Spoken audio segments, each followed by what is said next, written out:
Hello, my name is Marcus. I'm the compiler of a collection of therapy quotes entitled 1001 Windmills of the Mind, a collection of advanced self-help quotes taken from what's often called the psychodynamic or the psychoanalytic perspective, which long ago, as I understand, was referred to by some, or perhaps many, as philosophical medicine and narrative medicine. I'm reminded of a book called Wit and Wisdom in Dynamic Psychotherapy by Gregory Bauer. That's a good little book. It's a compilation of quotes from the analytic tradition, from authors, including Masterson, whatever mentors here. And 1001 Windmills of the Mind is a huge elaboration or expansion of his work, kind of thing. 63 topics now, chapters, e-booklets, and almost 20,000 quotes all in, including the honorable mention quotes. And okay, let's continue. So in this video here, this will be part 5. This will be our 5th video in a row on the work of Joseph Barnett, a shrink back in the 70s.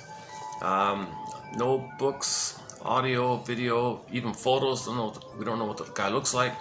I just found some, when he passed away, there were a few little tribute essays about him. I didn't have access to it. I just saw a few. You got to be a member to read those kind of things. But they were glowing reviews for him. They said he was very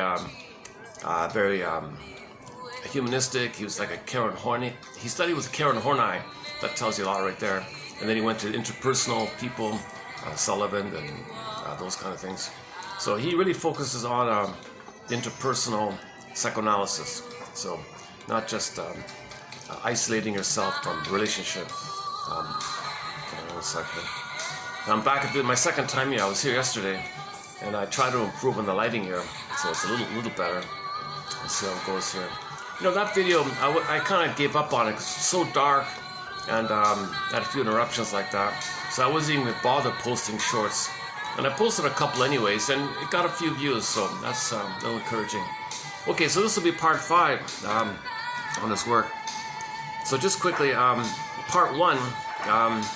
Video 1, I covered the essay on the hysteric obsessional marriage, kind of like opposites attract situation. So you got the OCD, you know the type of OCD, kind of obsessive, perfectionist, orderly, kind of stiff, rigid, follow the rules kind of thing. They don't really, they're too playful or creative, or afraid of their feelings. They're kind of orderly, and they're proud of their orderly behavior. They're seen as quote good boys and girls like that. So-called obsessive, right? But they're kind of missing the spontaneous feeling and expression of feeling like that. So they're very drawn and attracted to quote-unquote hysteric. So we're using old jargon here. So obsessional, hysteric marriage. So the hysteric personality, they're kind of like, their emotions kind of pop up like a popcorn effect or grasshopping effect. So they're a little animated like that, little, like a colorful like that. So the obsessive, who feels kind of flat inside, is very drawn to the live vivaciousness of somebody who's expressive and creative and spontaneous, does fun things like that. Different degrees, of course. So now, so originally, the positive intention of their mutual attraction is that they seek completeness. The obsessive wants to be more in touch with his feelings, and he feels, number one, he feels some delight in the release of the tension that he can't feel. Someone else is feeling, it's a little tension release. So he feels tension released to see someone else expressing feelings. And number one. Number two, he wants to be in touch with this. He wants to learn from her, let's say. So there's like a draw like that because he wants to heal. He wants to be whole and complete, right? So there's like a positive intention in these kind of attractions. On one level, he's seeking wholeness and healing. So somebody represents something you don't know about yourself, unburied in you, but it's access to them. So you kind of like learn from them and maybe pick up their positive traits for yourself. And see for yourself what you like about them, those kind of things called golden shadow work like that. And she, he did the stereotype male female. It could be flipped. You can have an obsessive woman and hysterical man. That doesn't have to be a gender thing. Anyways, just based on this article back in the 60s, 69 or something. So the female was bubbly and all that. And she's attracted to the obsessive for the stability, for the regularity, for kind of like a little grounding, I guess, consistency, predictability, and so she feels a little more grounded, I guess, or more The obsessive is organized and can plan and be disciplined. She doesn't have that, but she needs it. So she's drawn to the organized planner kind of husband or something, because maybe if she has that herself, she could be more fully in touch with her feelings, more aware of what she thinks about her feelings, and have a more kind of clearer, embodied, enriched creative expression instead of this flaky stuff that she might be doing. So she's drawn to the more stability side of it all because she wants to be more balanced like that. She doesn't want to be too kind of airy like that, and he's too quote unquote grounded, and she's too much in the air like that.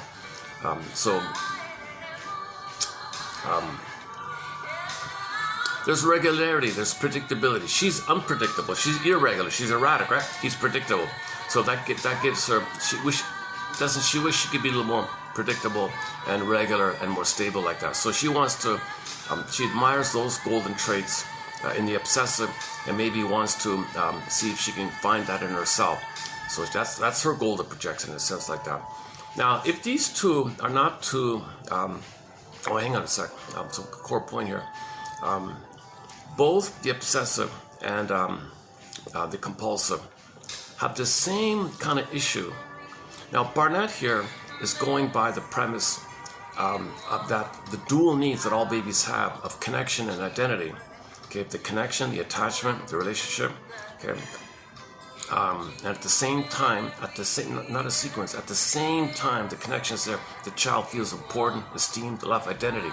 His identity blossoms, budding beauty, emerging self, ontological self, sense of self, budding, emerging, beingness, okay, sense of self, it's developing and blossoming. At the same time, the relationship is taking place.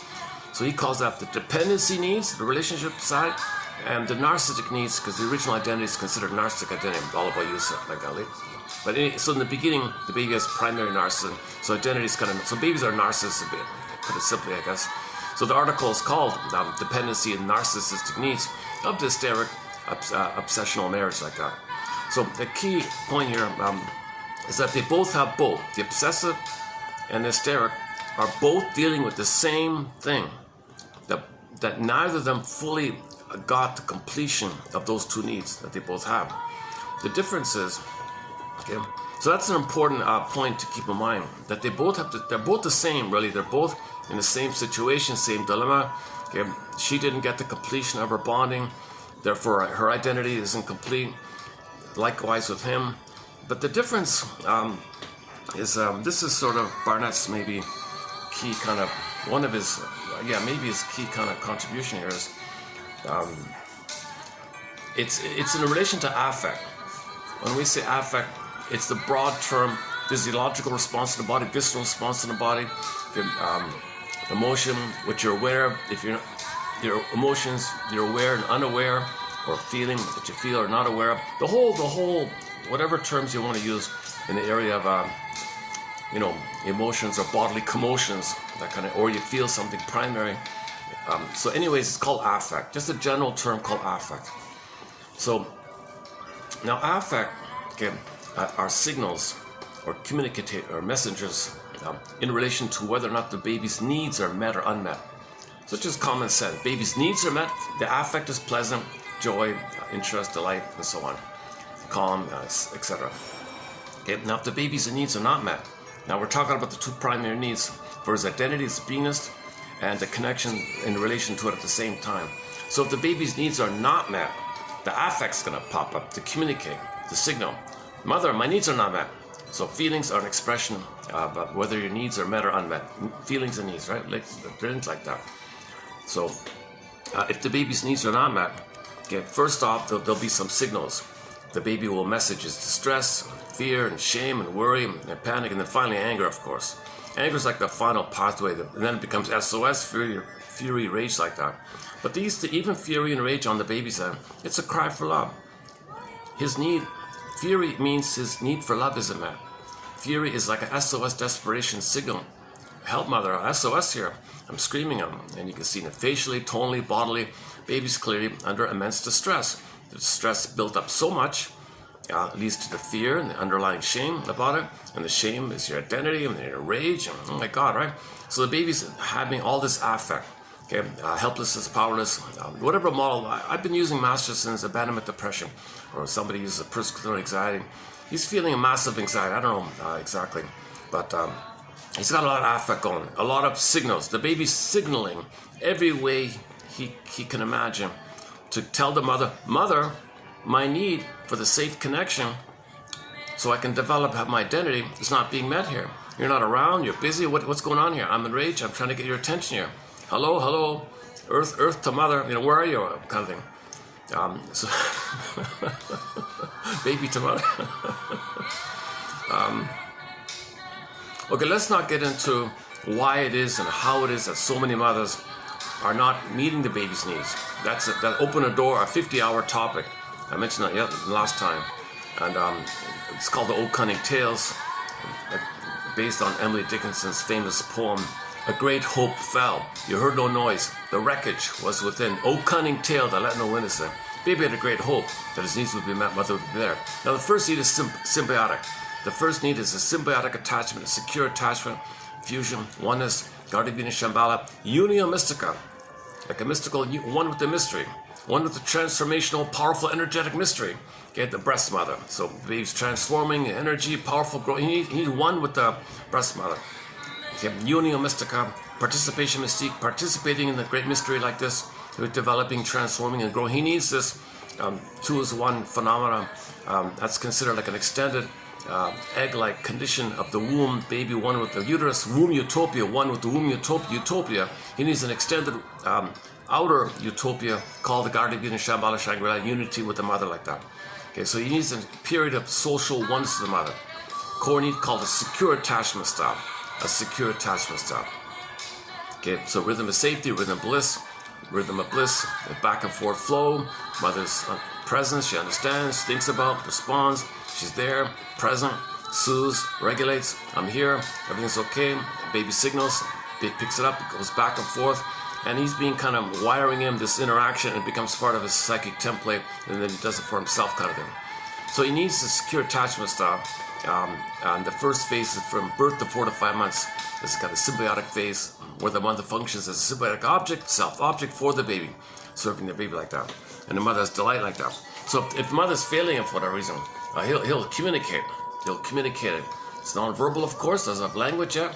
So it's through sounds, tones, screams, and facial expressions. And go to Paul C. Hollinger's book, What Babies Say Before They Can Talk. He spells it all out there. And all babies around the world are born with the same capacity to demonstrate those core affects. Okay, needs met, pleasant, joy, interest, they show it. Needs unmet, okay, again, stress, fear, shame, anger, etc. So let's not get into that. That's another topic on that area. Okay, so the affect is there. Needs unmet. Baby showing affect. Signals. Mother, I'm sending you signals here. Now, it can go two ways here. If the mother is what Barnett calls hypocritical, where she consistently, out of her narcissism, is so blind to this situation, and she narcissistically believes she's amazing. Mother's right. She knows what she's doing. She's great, and she might even say, I know what I'm doing. Listen to me. You don't know anything, baby. What are you complaining about? Gaslights the baby. You don't feel that. You don't need that. It's all about me. My feelings are important. But baby, I love you, and so don't worry. I love you. I'll take care of you. Don't worry. Aren't you lucky to have me? I'm a great mother. I'm going to take care of you. I'm going to teach you everything. And she'll have a lot of moralistic, kind of proud that she's doing a great job, and she believes it. The child needs to believe it, but the reality is implicitly, all that she's doing, okay, hypocrisy, is unbeknownst to her in some situations. She's got attention and shame and hate and even anger about it, but she's not aware of it. Now the child's picking this up. This is the double bind he talks about, hypocrisy. Mother thinks she's being great. The child needs to believe she's being great. So that's the explicit situation.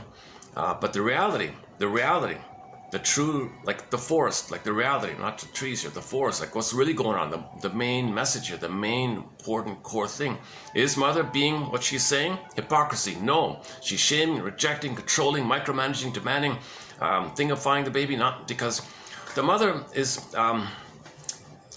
unconsciously, let's say she's narcissist. Okay? It's all about her. She's center stage. She's so blind to the baby's needs.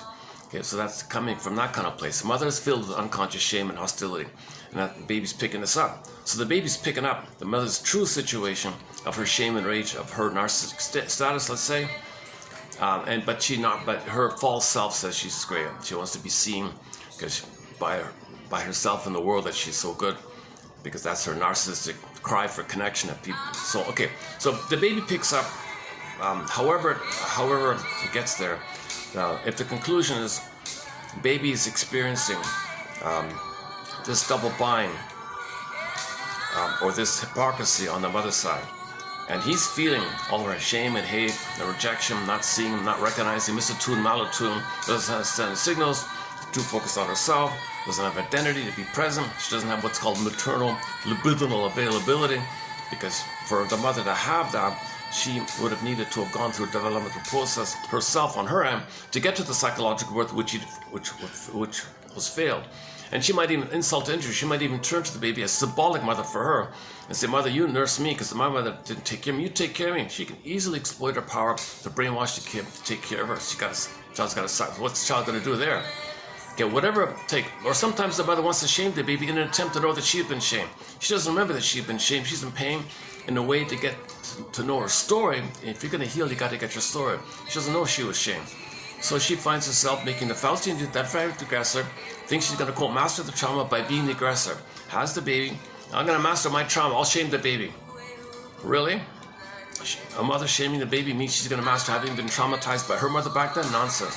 But she's, that she's dealing with pain, so she's unaware like that. So she might even be shaming the baby, or the mother thinks she's going to master or undo the trauma that was inflicted upon her. Or as we just said, she wants to remember that she's been shamed. So maybe she wants to shame the baby in an attempt to remember that she's been shamed, because she acts out and repeats and replays, trying to remember that she communicates behaviorally. And then maybe she would theoretically step back and say, "Oh my God, did I just shame the baby? Is that what happened to me?" So she's trying to get a story that she doesn't remember. It's all pre-linguistic. Okay, pre-verbal time. These traumas take place before language, before memory, before the hippocampus. It's all survival brain stuff, visceral stuff. No time in there. It's operating from a puppet master that doesn't know time. Likewise, the mother didn't get the oneness. When real needs are not met, without awareness, you compulsively try to get it. So she may actually turn to the baby, "Mother, but baby, since you're here, why don't you mother me? Because I never got it. I'll brainwash you to mother me." Or she has some other kind of agenda discussed in other videos. Once again, that's a 50-hour video on the many ways. Or the mother has a role to play. "I want you to play a role for me." Okay, then enter Lucy Holmes' theory. There's a couple of hours there. So there's really a long list of all the old cunning tales on how it is the mother is not having what's called maternal libidinal. Her maternal libidinal availability is unavailable. That's the most polite way people have tried to say it, starting with Margaret Mahler and Masterson and so on. Okay, so she's emotionally absent, emotionally not there. But she believes, she, out of vanity or out of false self or appearance for show or narcissistic display, "Look, everybody, look, see, I'm a good mother, see what I'm doing, look," but baby's feeling. That's not true, hypocrisy. Okay, anyways, the conclusion is when the baby's signaling these affects, and then the baby gets into the rage. "Mother, you're not doing it. You're misunderstanding me. You're not signaling with me. You're so blind to me. I'm enraged. I'm screaming. I'm colicky. Mother, you can't be angry at me. It makes me look bad. Don't be angry." "Well, I am. I'm furious here. You can't be furious. You're not allowed to be furious. It's all about me. I'm center stage. You're embarrassing me. Don't show anger." "Mother, I'm angry because I'm communicating to you as a signal that you're not meeting my needs. You're telling me I'm doing something wrong. I'm a good mother."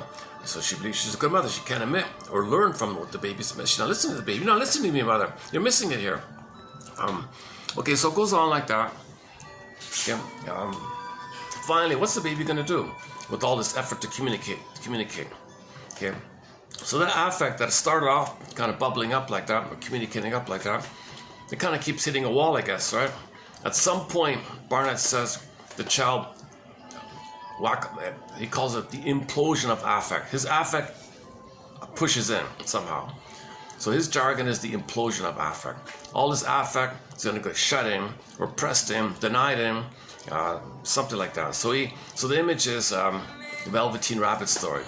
The Velveteen Rabbit says to the real rabbit, "Please, real rabbit, I feel like a stuffed rabbit here. I don't have feelings. I don't feel real alive anymore. I don't really feel anything. I feel numb, flat. I don't know. I just feel like, stiff this and stiff that, but I don't have like really primary feelings. Please, rabbit, what's it like to feel embodied and alive and radiant, and the joy of the animating quality of feeling real and alive, the vibrations, the vibratory quality of being alive, and you're hopping and you're alive. Please tell me, real rabbit." Velveteen. Another image is the pin goes on a collar. In the fairy tale, the pin goes on a collar. The metaphor means that under the collar, the emotional body goes flat. But the jargon is flat affect. Flat affect. Affect is flat, cardboard. It's not totally gone or something. It's just kind of suspended flat. It's not alive. It's not animating alive. It's just suspended in a flat kind of phenomenon. You can think about the frozen woolly mammoth, or Echo in the Greek myth turns to a statue, a stone like that. There's other forms it can take. And the animating quality symbolized. So the feminine, the being, the animal, the princess, she could morph the bird and fly away, morph into a fox and run away. Locked in a tower like Rapunzel, in a coma like Snow White, crack in the earth. Miss Cord gets yanked down, pulled down, cracked, swooned, numbed over. So he's numbed over, kind of like the pin on the collar, numbed over. Back to Miss Dickinson. There's a pain so utter, it swallows substance up. The core self got swallowed up, and then the person goes into a swoon. The swoon. Okay, so that's when there's pain, the brain sends you the numbing, mercy numbing called endorphins in the swoon. Now you're kind of like in a stupor, sleepwalking through life, going through the motions life. When does life begin kind of thing, something missing all the time. Also known as flat affect. In ancient Greece, this term, they used the term athymolek, as I understand it, athymolexia, no feelings for your words. So you learn language, but doesn't have any feelings underpinning the language. You're talking like a parrot. No, sorry. You're talking, but it's missing the quality of your inner truth or something like that. So athymolexia, no feelings for words, beginning from the 70s. Oh, around Barnett's time. Around 70s, yeah. Around Barnett's time, the phrase, somebody buried him. Well, let's bring it back. Athymolexia. How is it that for 2,000 years we have no word for this? So he brought it back in a revised form called alexithymia. How about let's try this? Maybe this will work. No words for your feelings. Maybe that'll work. Maybe that's more relatable like that. No words for your feelings. So now people are using alexithymia, no words for your feelings. Because there's no feelings, how are you going to have words for it if you can't find your feelings? No words for your feelings. So now we say alexithymia, or ancient Greece, athymolexia, or simply flat affect. Some people like to use the phrase affect phobia, like you're really a phobic to have a feeling, right? Because it triggers the memories of the pain of mother rejecting you, needs not being met. You're in pain when you're. If the baby's needs are not met, he's going to perish. Immense pain, immense panic, of course, right? Immense. No baby will survive without a mother. Yes, he coped in some kind of way. Number one, how did he cope? Well, first of all, what's he going to do with the affect? Okay, if the affect gets imploded due to mother's hypocrisy, it's called the implosion of affect phenomenon. It's going to lead mainly to the obsessive personality. Now, he does a model of 6 personalities. The implosion of affect, it's going to lead to obsessive or OCD, that we're familiar with. Ancient time, before they call it obsessional neurotic, or the obsessive simply. Now people say OCD. Number one, so the three personalities that come about via the commonality of the implosion of affect are obsessive, paranoidish or paranoid area, and the depressive area. So, okay, obsessive, paranoid, depressive, let's say. He doesn't focus too much on the latter two. He kind of focuses mainly on the obsessive, actually. Okay, so now that's one case scenario. The affect gets pushed down. Okay, pin in the collar idea. Now, sometimes maybe in the case where some affect pops up a little bit, like a little bit can pop up. Now you got this popcorning effect or grasshoppering effect, or a little bit's there, and it kind of like the person cannot understand it, make meaning out of it, can't feel the fullness of it, but there's a little bit coming up. That's the hysteric idea. So the hysteric does feel something and expresses it. It blurts out, a little childish, a little imprecise. It's a little crude sometimes or something, not clear. There's overgeneralization. Something's there, makes a grand sweeping overgeneralization, or says it in a symbolic way. But something's going on, right? She's saying some metaphorical thing. It's not precise. It's not. She doesn't know what it is. So the person is hysteric in their emotionality. Like when you see me speaking, I'm stuttering and stopping and all that. And maybe they'll stay. All my ums and ahs are kind of like hysterical things. I think. Okay. I wish Barnett were around. My goodness, I'd love to interview him. My goodness. Okay. So the hysteric, and there's different variations. You got the extreme, like the BPD, the intense, roller coaster, soap opera, dramatic, intense, short-term, idealized, devalued, things that are really chaotic with the BPDs there. Histrionics kind of just put on, they're dramatic in an acting kind of mode, variation like that. Some people say the histrionic. Histrionics is considered a feature of the BPD. Some people just make it distinct. No, he's histrionic. He's just an actor all the time. They're a pretender. He's just pretending. So there's a kind of emptiness there, just pretending to have the feeling. Gee, I don't have the feeling, but let me just pretend to have the feeling. Histrionic, like act means actor. The BPD, we mean the lower functioning BPD. Okay. Actually, we have a whole separate topic on the BPD like that. So it's a variation. It's going to be a variation of one of the hysteric types. So the hysteric's going to branch off into several types. So let's not do that. So let's just stick with Barnett's thing. So the hysteric generally has this personality style that we're familiar with. I covered in the past videos. Okay, now the other two grasshopper emotional ones are the impulsive types. Just impulsively doing something. You feel something, impulsively do something. You're gonna shopaholic or something, I don't know, or grab another, whatever, something. And the third one is the very disturbed one, is the one who acts it out, calls the acting out. So that there's maybe some destructive because they're physical in the way they deal with the emotion. So the emotion's coming up, they just say some crazy thing, whatever. That's hysteric. Impulsive, maybe they grab the cigarette or something. And the acting out's considered more, they kick the chair or what, I don't know, something like that. And he doesn't get into really the acting out and the impulsive. So he also just focuses on the hysteric. But in the popcorning up or the grasshoppering up of the affect, it's just limited, it's confused. What is it? Okay, you got the three personalities: hysteric, impulsive, and acting out.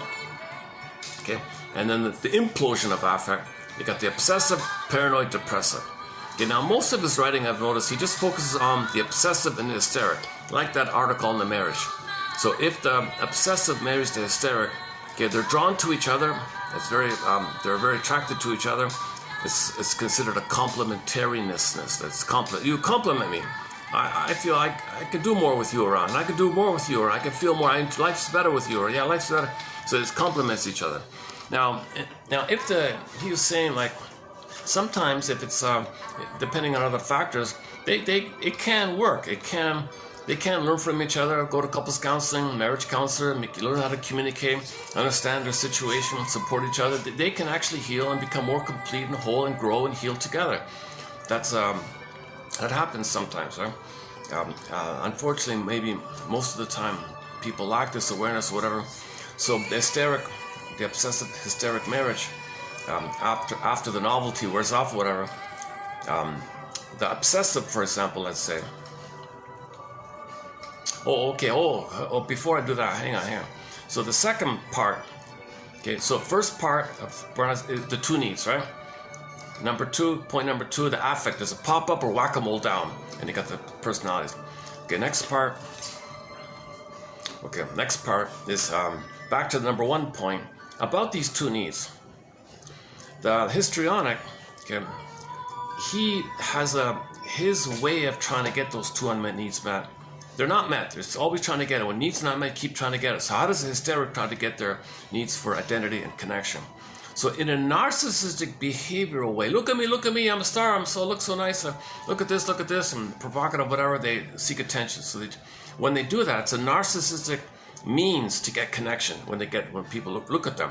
So they use narcissism to get the connection, like that, like in that kind of order, like that. It's kind of like the opposite a little bit. He says with the obsessive. The obsessive says, I want people to say I'm a good boy, then I'm narcissistic. I get my narcissism. So he kind of like has a secret thing of narcissism where he micromanages in some detail, minutia of OCD, and people say, oh, he's such a good boy. So he gets his, seeks approval from others, then he feels narcissistic like that. Same kind of stuff, right? So he feels narcissistic good boyness when other people say so. The hysteric says, let me just show that I'm special, and you'll respond and say I'm special, and you get the connection. So connection, identity for the two-way. It's just different. It's just different versions of the same core issue like that. Okay. Okay, that's point 3, right? Point 4.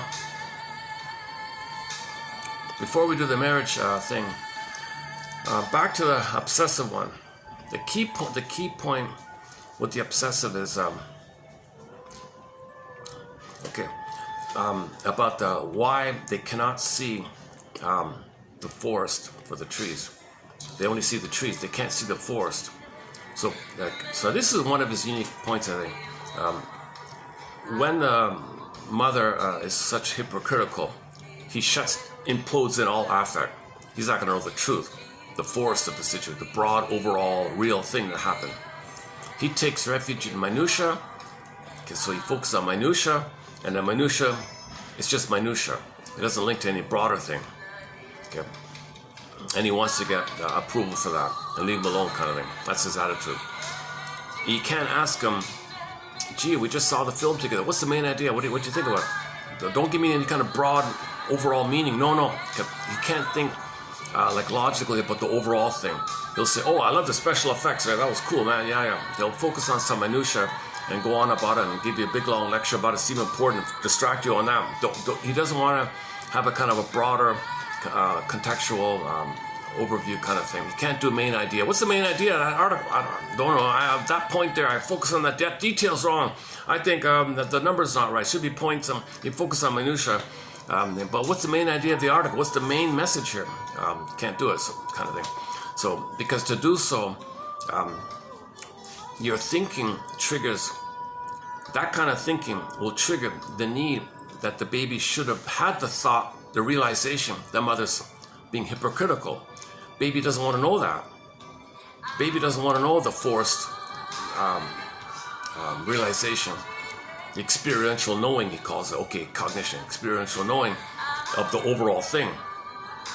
Okay, so it triggers that pain. So to avoid the pain of the memory, to not feel the memory of mother's hypocrisy, minutia. Don't ask for big ideas, because big ideas implies a networking of thoughts that will lead to the truth. I don't want to know the truth. I don't want to know the feeling truth.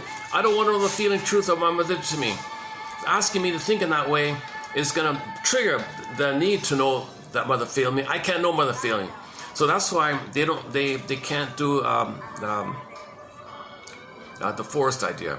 They're very good with the trees, the micro thing, but no overarching main message, main idea, main understanding, main point. What's the main point? That kind of stuff. So that's what he's kind of saying, that when the affect is damaged that much, it's going to affect the thinking to the point where he's not really logical.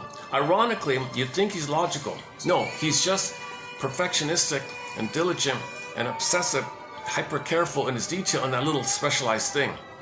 But if you were to ask him to broaden it or something and listen carefully, he'll use tricks and dodge. What the hell? Nothing's logical here. So he doesn't want that. So he'll always, as a defense, just focus on the little detail thing. Oh, this little detail is important. I got to get it right. He's very invested in that kind. Oh, people coming in here. That's what happened yesterday. I came a little earlier, thinking I might have this spot for a little longer here. I'll meet that. Okay, hang on. This is an experiment to see if I can make this a bit of a regular. Depends on how busy this place is. I'm in a little boutique hotel I just found by accident yesterday, and they have this like lounge area here, And if you buy something, it's like a restaurant basically. It's like a cafe really, or a restaurant. Yeah, it's a restaurant. It's part of the main restaurant actually. See, everybody's in the main restaurant. They don't use this darkened air. There's no light here, right? And the main restaurant goes over to the pool and all that stuff, right? It's a nice little place. Great little boutique kind of hotel here. And this is a part of the main restaurant, and nobody uses this really. The fitness room is just to my side there. Like, I don't hear it now at the moment. So it's a little nook like this little. I'm sure at night this is busy and all that, but they call it the social lounge or something. That's why it's so dark in here. Okay, why am I rambling on about this kind of? So this is a new venue. Yeah, I'm still trying to figure out if I can keep coming here. I gotta get used to the idea of, conversations near me. Yesterday, a lady just suddenly appeared. It startled me. I jumped all off from my chair. I was talking, and so I guess this might be a little better. This might be a little better. The waiter guy said, "Oh, if you want to do your video, come when it rains. No one's at the pool. You can have that whole pool place for you." That's a great idea. That's a great idea. When it rains, I'll definitely come for the overhang. And he says people don't use the pool when it rains or something. That's a great idea. friendly guy. Okay, where are we here? So we're still on the why obsessives are illogical characters, but no one really thinks it that way. Now their IQ is okay, and their knowledge is all okay.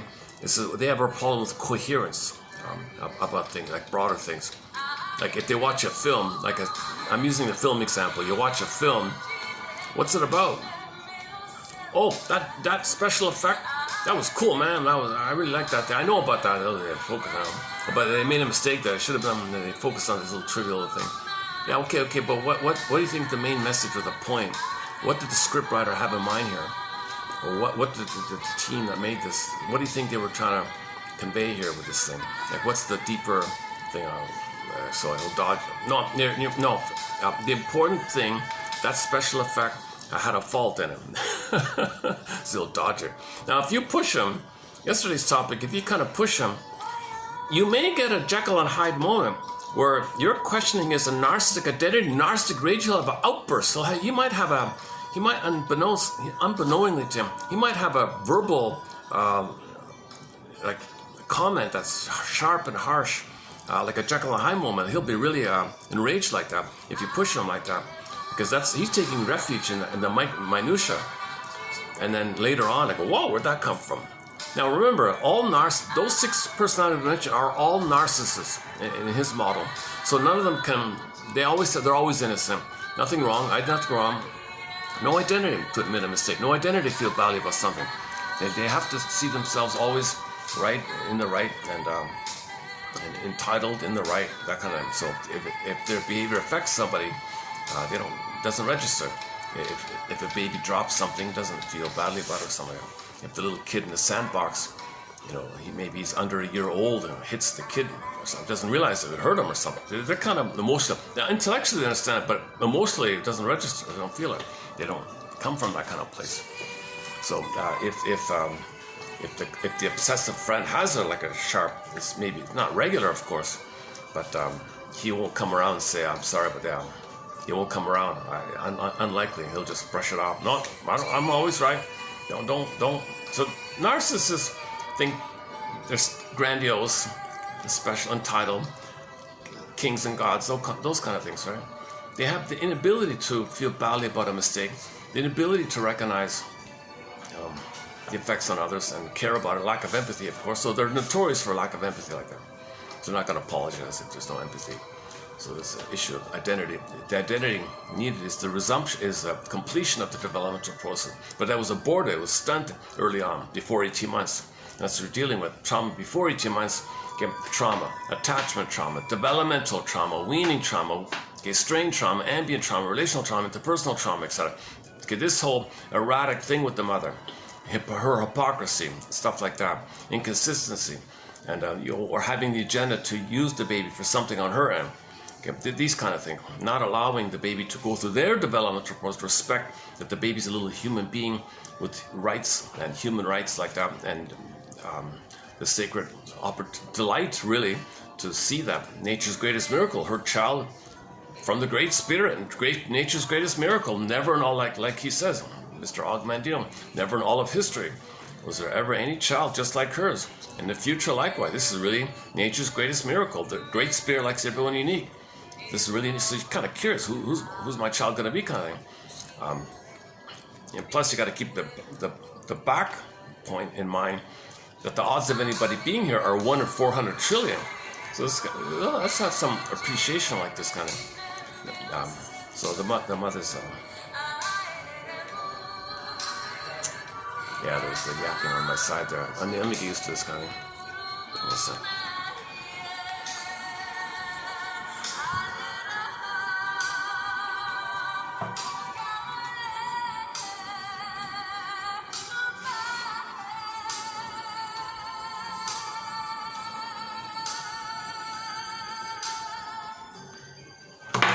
Oops.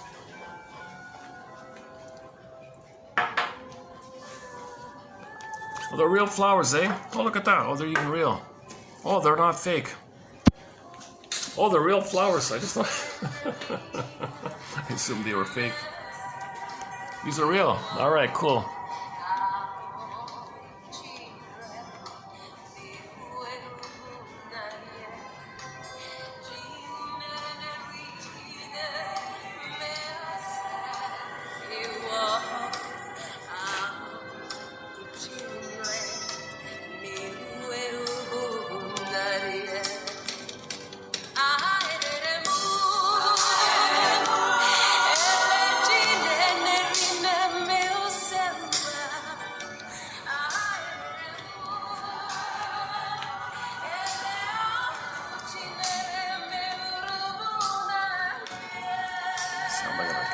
This up here. What if I just... Wait a sec, let me figure out something here. Well, alright. Maybe, okay, I'll just turn off the... I'll just raise the volume. Let me just raise the volume then. How's that? Does that work? So where are we here with, on Barnett's model here? Barnett's approach.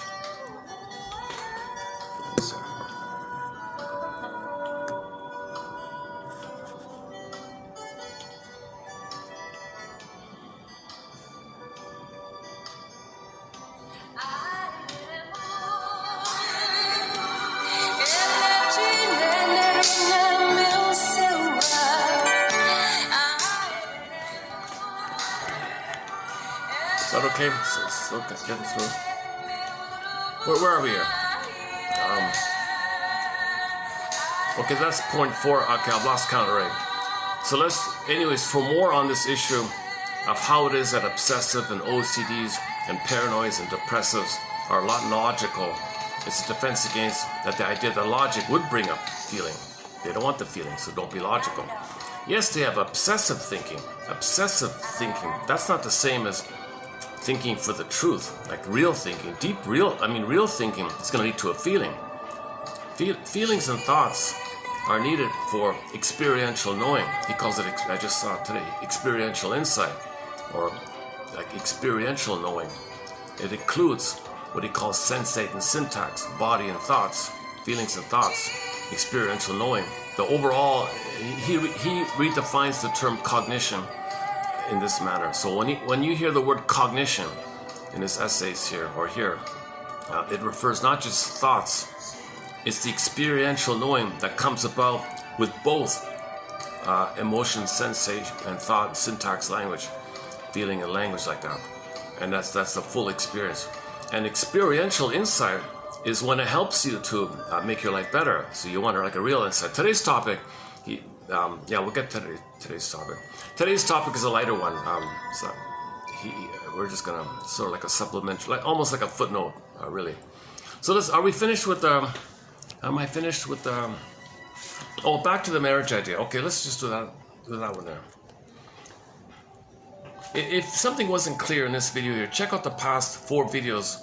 Maybe one of them got through, or better yet, read his articles directly. So in the marriage one, sometimes they grow together because they're aware, like, and they love each other and all that.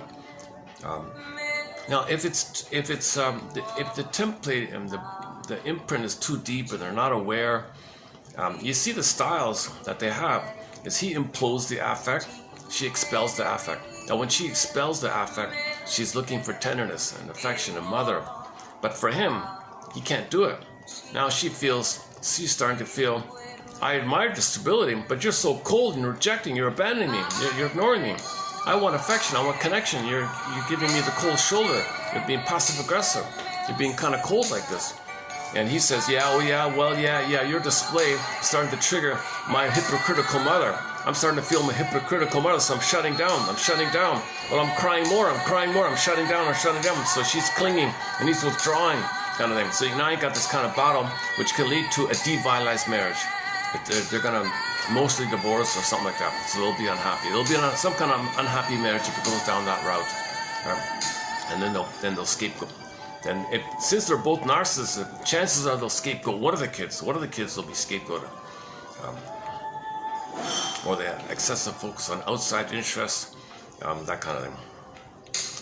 So, somebody, who was it? Was a teacher? Somebody said, usually couples with these opposites, they're more commonly found in therapy because the hysterics generally do better in therapy because they are communicative. And the whole psychoanalytic movement began with an hysteric, Miss Anna. She was a little like that. And the whole thing kind of started off with her. Everything kind of was kind of led on that way. No obsessive went to Mr. Freud. I'm obsessive, help me. No, hysterical, help me. The whole thing kind of started with Miss Bertha. What's her name? There's a stamp, by the way. In Germany, there's a stamp. There's a stamp of Bertha O. What's her name? No, Anna O, sorry. Bertha Pappenheim or something. The name they use in the books is Anna O. So she's like the first client, and she's the one that kind of, some people give her credit for kind of like starting the whole thing because she, Mr. Floyd, now back off, I just want to tell my story. And she started crying and all that and got a little better. And she said, this is like the talking cure. Hey, if I talk, I get cured. Oh, cool, talking cure was born kind of idea. She called it chimney sweeping as well. And then she became a social worker. She was functional and helped other people. And she was a respected social worker. Whereas before, she was a neurotic mess. Talked it out and became a productive. She started. She started the first sort of a hospital for disadvantaged people or something. Homeless people. I forgot exactly. I didn't get into it. Yeah, so maybe that's why, in today's quote, he said it at the end there, that generally speaking, the hysterics will go to therapy, and there's more awareness how to help an hysteric, because they're communicating more, right? So it's just not precise, so help them to be a little more precise, calm down, get to a real feeling, think more clearly, because they're too generalizing, they're too broad and they're too hysterical in their comments, right? It's just helping to calm down, slow it down, reality like this. So there's a sort of an approach like that. Obsessives, geez, there's not much, there's less material about the treatment. From the analytic point of view, there's less knowledge in the treatment area of the obsessive, it seems. That's what he said. But that's back in the early 70s, right? Masterson updated in the 80s with a thing called mirroring interpretation of narcissistic vulnerability, because he's talking about the obsessive there, called the closet narcissism. Check out Masterson's work on the closet narcissism, the voyeur narcissism, right? They shut in like that, and they admire others, like kind of thing. Yeah, the closet narcissist would be an obsessive, because they admire greatly people who display, show it, right? So the voyeur narcissist is very drawn to the exhibitionistic narcissist. They want to idolize them and bask and feel special by doing so. So he has an approach to help them called mirroring interpretation of narcissistic vulnerability. So yeah, so Masterson would be a good follow-up to Barnett's articles, right? James F. Masters, and whatever, another one of our mentors, Karen Horney, James F. Masters, Edmund Berger, and we got others. Okay, did we cover the main points? What else? There's something else. Hang on. So we talked about there's two needs simultaneous. The affect that communicates that those needs are not met. Do the affects pop up or down? If they pop up, the three personalities just mentioned pop down. Another three mentioned. All narcissists. The commonality of all narcissists. What we know about narcissists, right? Lack of empathy, self-focused on them, and still trying to get the needs. The hysteric tries to get it by narcissistically seeking connection. The obsessive gets it by seeking connection, following the covert, the appeal of the recognition that they're a good boy. I'm not sure how you say it like that. But they're still looking for both. That's one of his main points. They're both looking for both. The hysteric wants both connection and identity. The obsessive wants both connection and identity, but they're frozen. Nothing progresses. They can spin around like that all the time. It doesn't progress. Okay, let's leave it there for a minute. And yesterday, okay, let's jump to yesterday's topic a little bit. It's fresh in my mind. So yesterday here in this spot here, it was applied to the ideological area. Okay, that's a whole essay, right? Okay, you know what? Check out yesterday's video. I let the phone read out about half of it or something, and I've discussed it about this whole thing about the family ideology, the mother-child ideology, right? Quote-unquote ideology, like system, the rules and all that. Okay, and that's going to affect the family system ideology like that. And if it's painful and you want out of it, you end up recreating your ideology out of that, but it's just a continued extended adolescence, he calls it. Influenced by the child stuff. You're kind of frozen in a kind of area like that. So obsessives love these, obsessives in particular love these kind of ideological kind of things. Because it does the thinking for them. They don't have to worry about broad ideas. It's given to them. They're a good little boy if they participate in the rituals. The rituals reinforce obsessiveness. If they like obsessive, the ritual is obsessive, they would say. And so on. So check out yesterday's video, or go to the shorts section. You get a couple of sample points on there. There's a couple of good shorts out of yesterday's video, just posted this morning here.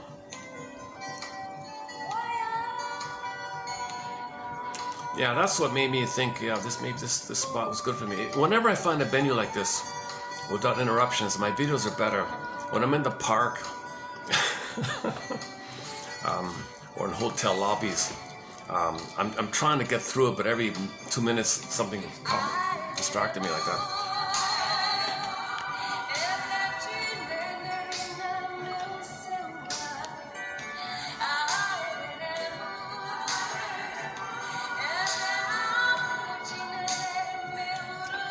So I guess what I'll do is focus on today's one here.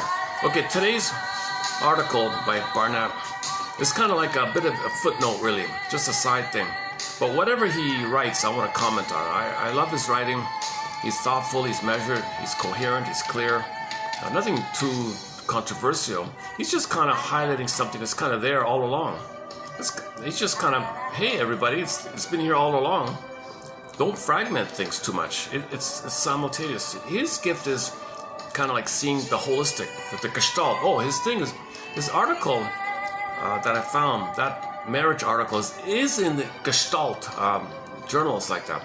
So he's associating more with the interpersonal people, the Gestalt people, those kind of things. Yes, he's a formal medical doctor in a hospital and all that. So he's an established, respected shrink. But really his heart belongs to the holistic kind of approaches.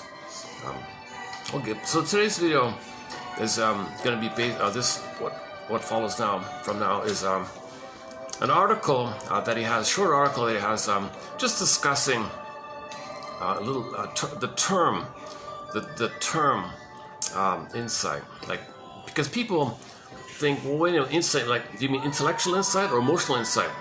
He doesn't like those. He's saying, well, what do you mean emotional insight? We know intuitively what it means, but can we do better? Does it really help? Because sometimes you emotionally, but you can't articulate it. Words maybe limits you. maybe just you feel good for a minute, but you can't structure, like you can't have a new structure. You don't, or you have the intellectual idea, and so we know about that intellectual insight. But if there's no emotional knowing, if there's no emotional experience, or no emotional, experiential, emotional, cognitive syntax knowing, like an overall the gestalt, then there's no change. We want to lay in new circuits, right? Like that's an experiential knowing, and that's true cognition. That's what he means by cognition. So he says you want to identify, first of all, the templates. We all create character templates, personality templates, imprints, blueprints, template, childhood maps, okay, based on an original interaction. Human connections lead to neural connections. Interpersonal leads to intrapsychic. Okay, you got to study that kind of thing.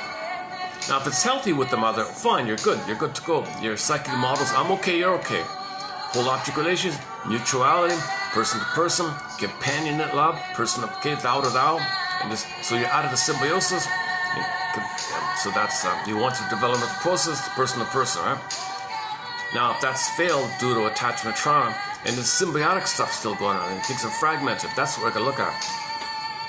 And this point about that as well is that in these dysfunctional patterns, there's your cognitive model, your cognitive map from this dysfunctional personality structure. Now, these structures, these personality structures and maps, it's about this. It's about your feeling, your sensate, your ability to put language. It's about this, right? But these trauma fragments this link. It fragments thoughts and feelings, experiential knowing. It interrupts it, kind of thing. That's what he's kind of looking at. So he wants to have some terms about this kind of area. So let's do that. Let's read this article here. So his approximation is, for the time being, he was using experiential insight, was that or affective insight. So instead of intellectual insight, emotional insight, he goes with temporarily affective insight. But he defines it affective insight, where your experiential knowing makes your life better. That's an affective insight. I post a lot of insights here. It's just mostly cognitive, right? You got to talk to somebody and try it out. All right, let's do this here. But you got to start somewhere. So, okay. Psychoanalysis looks for an egg in a basket. It's missing. So, what's about? Okay. By the way, you've been listening to Nyanka Bell from the Ivory Coast. One of her songs called.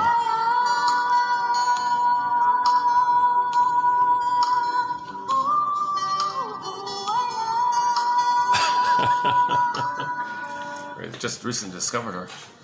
All right, let's begin with today's batch here. Well, let me check things here. Let's see how's the battery. Battery's at 70, 4 o'clock. Okay, so this is just like I did yesterday. I just plucked out a few sentences or a paragraph from his article. So this is just selected quotes from his article called Therapeutic Pro. His article titles are so overlapping. Therapeutic insight and therapeutic change, something like one of those things. All right. First of all, he quotes somebody named Singer back in 1970, and saying that his colleague here, or this person here, prefers the term experiential insight. Experiential insight. So we're talking about this word insight. Usually people say just insight in general, and people kind of divide it. Well, intellectual insight, emotional insight. So people say, well, okay, but I get it, but is there anything better? So he says, well, what about experiential insight? Okay. He prefers the term experiential insight to indicate the ongoing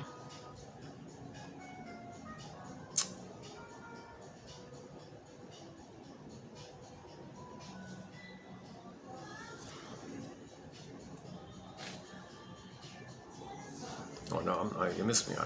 I lost me there. Okay, next one here.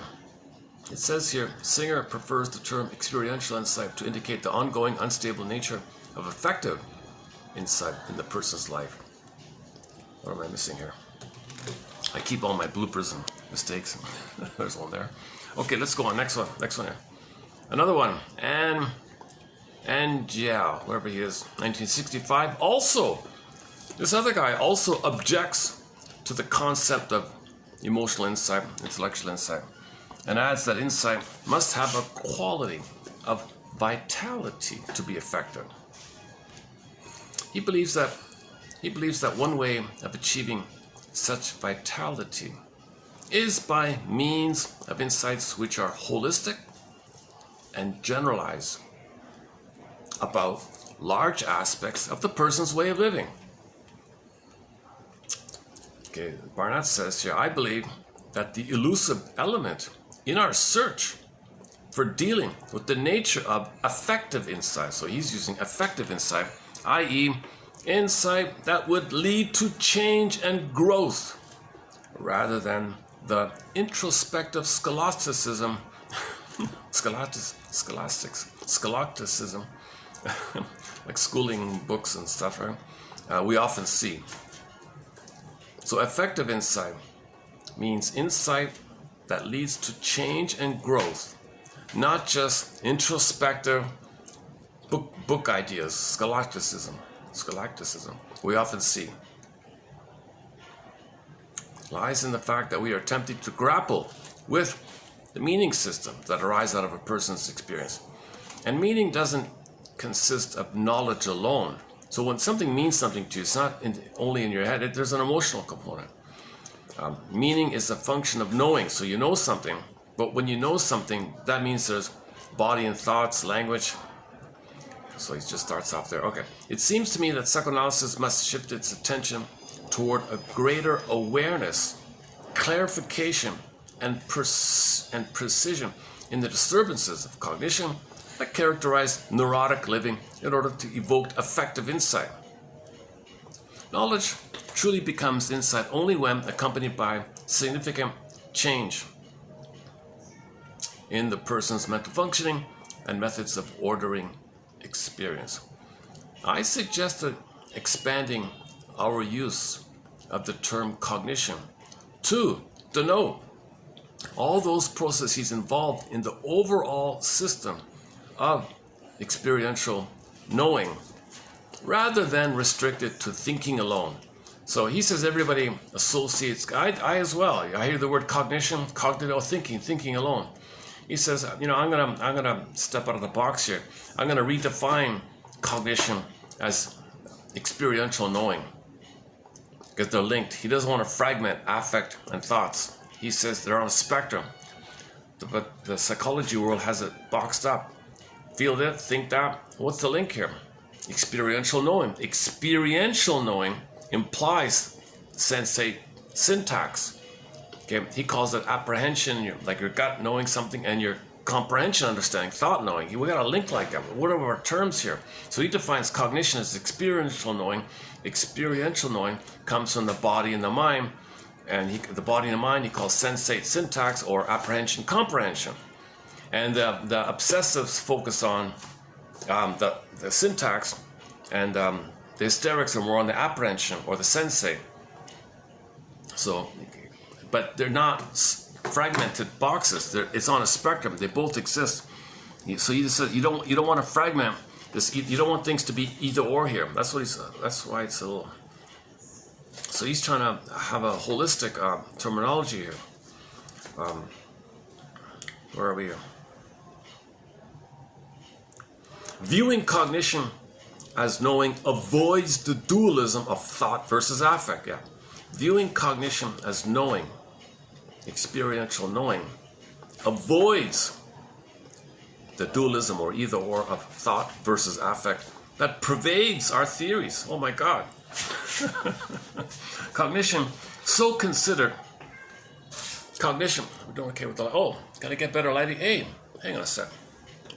If I hold it like this, do I get better lighting? Aha, or maybe.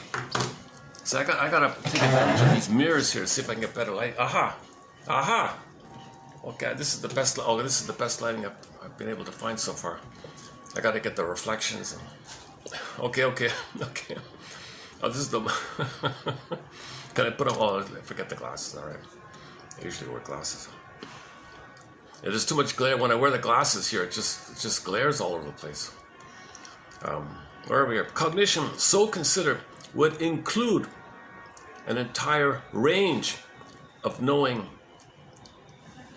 differing primarily in their degree of sensate or syntactic structure. The more linguistically structured an experience is, the more we may set to comprehend.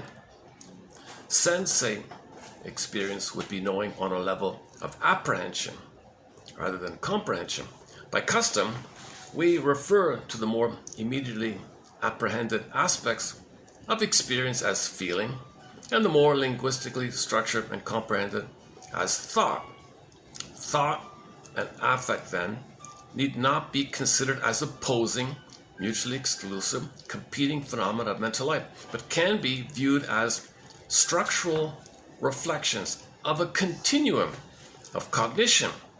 Continuum of cognition. So imagine cognition, like an oval, oblong bubbler, I don't know, just some kind of circle, all within a circle. Okay. Now pathological character. So now we're getting to all these personalities just mentioned. So when there's a traumatic personality style, hysteric, obsessive, paranoid, bully, Iago, turtle narcissist, waif narcissist, clinging vine narcissist, schizoid, psychopath, antisocial. When you get into all these, pleasers and clingers, when you get into all these kind of quote-unquote neurotic personality characters, he calls it pathological character organizations, have consistent areas of not knowing. Not knowing. So when you have a dysfunctional pattern, you're not knowing too much. The overall knowing, the cognition, is fragmented. So you're not knowing, and then you want to feel innocent, which functions as predictable, and these are predictable systems or templates. Now you got these templates. So trauma creates templates, and the templates, and these traumatic templates created by trauma, which leads to your personality structure, interrupts proper cognition, proper experiential knowing, proper growth and development. It keeps you limited in a frozen, static state, like as the word template applies, typically called schema or schemata. Let's try something here. How's this? Okay. Oh, that's okay, that's a little better. All right. Is that okay? Yeah. Okay. Pathological character organizations have consistent areas of not knowing or innocence, which function as predictable systems. These symptoms of innocence imply historically and dynamically created areas of difficulty in cognitive organization. So the personality structure, or the false self or neurotic self or dysfunctional self we create in response to trauma to deal with the pain, okay, it's going to affect our ability to have a proper cognition. Once again, cognition means the overall gestalt of holistic knowing of sensate, tact. So you feel, you can speak, put words, you can feel, masculine, feminine, yin, yang, okay, moon, sun, night, day. You want some kind of harmony between the two of your body and thoughts. Okay, syntax is the apprehension, gut feeling, sensate, emotion, affect, and your linguistic expression, communicative. You want some kind of continuous flowing of the two. But in these dysfunctional, fragmented, let me just micromanage on a tree. Don't give me some broader thing. No, let me think in this troubled way. No, let me think in this kind of way. And you're kind of putting yourself in little boxes or something. And that's dysfunction, because you're not whole and complete. You're missing a lot like that. So this is called memory reconsolidation theory. We did this to survive, but to do it all your life, what you did to survive then later on hurts you, because the present, not the past. Okay, so now you want to build and recognize in midlife, wait a minute, I don't want to keep doing this anymore. But your unconscious still says, no, yes. The unconscious self, secret self, the template, there's no time here, I want to do it. Otherwise something worse would happen. You got to build your conscious side of you. It says, no, this is the present. the unconscious, there's no time. All time is this past. No, I'm telling you, there's a present. Yeah. Fool yourself. Yeah, I know you think there's a present. You can drive a car, pay the bills. But for the real issue of your identity, your needs not being met, who you would have been had you been left, this issue of unresolved pain, trauma, it's all time is that time. So you got to enhance and strengthen your cognitive realization that it's the present. Okay, so build your idea that you don't want the symptom. The high cost. It's very expensive to be neurotic, somebody said. The high cost of this, all that you're missing because of this, and all the sadness that because of this. So that's one side. At the same time, recognize your unconscious wants the symptom because it thinks if it didn't create what it's creating, things would be worse. Can you hold it to like that? This is Bruce Ecker's theory, memory reconsolidation. If you can build the one side, the reality ego, the adult ego, right, while you validate and acknowledge and even have gratitude. Well, thank you, unconscious, for creating this. Thank you. Have some acceptance of it, and hold it to. The system tries to move towards healing, so you may be able to move towards the present. In some cases, you might even have a quote-unquote update, and be in the present more. Now, there's going to be mourning involved in this because you're going to be sad when you mourn the losses of the realization of the time lost, not living the life you would have lived had you been loved. There's a real loss like that. The truth that mother hurt you, the shock of that, the anger of that, but the gratitude that you coped with it. So thanks to yourself for adapting like that. But the sadness of the high cost of still doing it. So you got to work on the two sides like that. Okay, indigenous people say, well, which side wins? Well, the one you feed. So you want to feed the conscious side. These quotes are helping to feed the conscious side. Yes, it may be intellectual, mostly at first, but we're got to start somewhere. Right? The more you build the cognitive side, I think you're setting up the nest idea. Then the egg can come in, the feeling come in like that. I think, but that's going to be facilitated with the caring witness. So ultimately, you do need a caring witness. Grief is healed by caring out. You need the caring witness.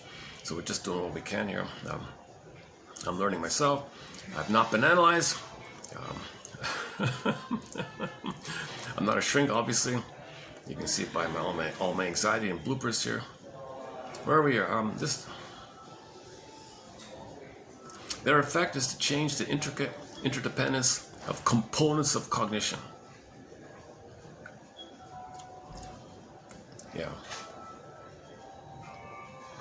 Knowing is interfered with at various specific levels of cognition, and the creative interplay between the different modes of knowing is limited by the confines of the rigid template. Yeah. So you want the creative interplay between different modes of knowing. Okay. So cognitive, visceral, body, feeling, deeper feeling, mid feeling, little feeling. I don't know. You want all the modes to have a creative interplay. These traumatic scripts restrict you to a very limited, restrictive thing. No, focus on the tree. No, I don't want a feeling. It's a defense. Just focus on the tree. Don't look for the forest. But the forest gives you creative interplay. It gives you balance and harmony and flow, creativity. Then you can be like a healthy hysteric. The hysteric can then become like a healthy, creative being, embodied expression. And she's present, and she has a warm, embodied expression. Not the showy, dramatic stuff, not crying for attention, not crying for applause or approval. She's expressing herself like that. And then the hysteric side, no, it's likewise in a different route. Oh, I hear some kids here. Hang on. Let me make sure I don't talk about. Where are we here? Their effect is to change. Let's just jump to the next one here.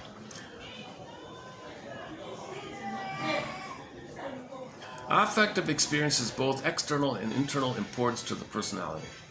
Affect is used expressively for reaction and communication, and intrapsychically as data for thought and organization of experience. Okay? Affect, thus, normally gives rise to expression and impression.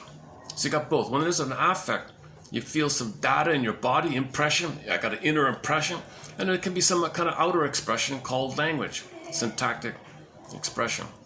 So the affect gives you data, and you can talk about it. When that happened, I felt that. you're triggered, right? So you have data because something triggered you, and you can talk about it. Called making an I statement. One of our exercises here. Or on the one hand, I feel this. On the other hand, I feel that. You can talk about it. So we have a lot of self-help exercises. It's kind of very real. Affect, thus, normally gives rise to expression and impression. In pathological character formations, affective experience is used either. Okay, now in the dysfunctional templates, the affect is either excessively impelled, like the obsessive, paranoid, depressive, or it's expelled, like the other three. Hysteric, acting out, impulsive. In pathological character formations, affective experiences is used either implosively or explosively. Okay. Both interfere with the normal cognitive ordering of experience, but differently. So the expelling of the grasshoppering, I don't like his phrase, the explosion of affect, affective explosion, expelling, like pushing up that one. He means like that, as opposed to, he likes implosion, then he used the opposite. But I'm still searching for a proper one. So for the time being, let me just, as a fill-in, let me just say the grasshoppering. The grasshopper hops up of affect. So you got an affect, boop, it pops up, or like a popcorning maybe. Popcorning or expelling or outburst, those kind of things. Okay, so the grasshoppering of affect is the dominant cognitive dynamism in the hysterical disorders, as well as the acting out ones and the impulsive ones, those three. Affective and the reverse, the imploding one, the whack-a-mole. You're playing whack-a-mole with your emotions. Okay, that characterized obsessional, paranoid, and depressive, those three. All right. Okay, I have one note about the paranoid. This is our first real quote here. The paranoid character disorders are closely related to this is why a lot of obsessives go along with paranoid people, and paranoid are obsessive. Like I noticed that. Like I remember. Think about this. Oh, let me read the sentence first. Let me read the sentence first. That's why I included this part here. I don't want to get into this whole other topic of the paranoia personality. That's this whole separate door. Except for this quote here. Where are we here? The paranoid character disorders, plural, are closely related to the obsessional in that they both utilize implosion of affects to disorganize ongoing inference making in the interpersonal situation. Now remember, that's the trees idea. When the obsessional implodes, he fragments into the trees, doesn't see the real broader picture. He just focuses on a tree, and micro minutia focus on a tree. Obsesses about some little trivial trifle, right? Now the paranoid person has the same implosion of affect. The difference with him is he takes some kind of trifle or tree and blows it up into some rigid thing based on some other factors. So that there's the difference between them. But they share a common sort of. They have things in common, but there's also a difference. Again, the paranoid character disorders are closely related to the obsessional in that they both utilize implosion of affects to disorganize ongoing inference making. So inference making means the baby couldn't know the inference. Mother, you're hurting me. You're saying you love me, but you hate me. He couldn't make the inference, right? That's why they don't know. You know, some obsessionals, they're in situations, I don't want to know, I don't want to make the inference. They take everything, they'll take a face value or whatever, they won't look. So, both try to avoid knowing because, so the paranoid and the obsessive, they don't want to know the truth, right? So the two ways of not knowing the truth. Obsessed on some trivial thing or focus on some exaggerated paranoia thought or something. They both try to avoid knowing because of central damage to their sense of self and precarious self-esteem. But while the obsessional substitutes static, cliched, and stereotyped judgments to replace ongoing inferences, the paranoid character seems to force inference making of a very arbitrary sort based on some apprehended aspect. So the difference is The obsessive is going to go to a cliche. What everybody's saying, well, that's all, whatever. Some prejudice, he'll make some prejudicial kind of comment. Yeah, well, that, they're like, quote unquote, they're like that, whatever. He'll use some regular cliche. Let's leave it. That's enough for him. But the paranoid one has a more fear-based thing, and he makes it up. So put it this way: the paranoid is OCD on steroids, toxic steroids. I don't know, some disturbed, wacky steroids, where you got the regular cookie-cutter garden variety obsessional. The paranoid is if one of the obsessionals takes some toxic thing and he gets this wild paranoid ideas. I just left it there. I don't want to get too far into this.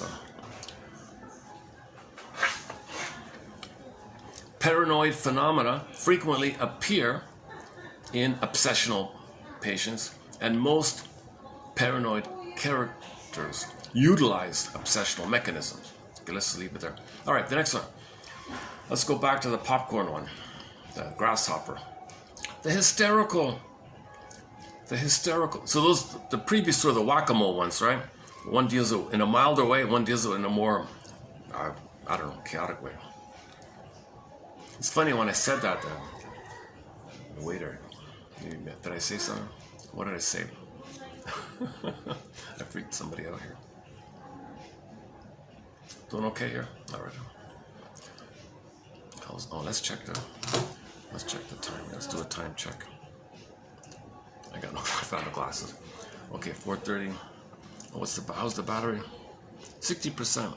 Yeah, the battery's holding up. I see when I do these indoors, the battery seems to last longer.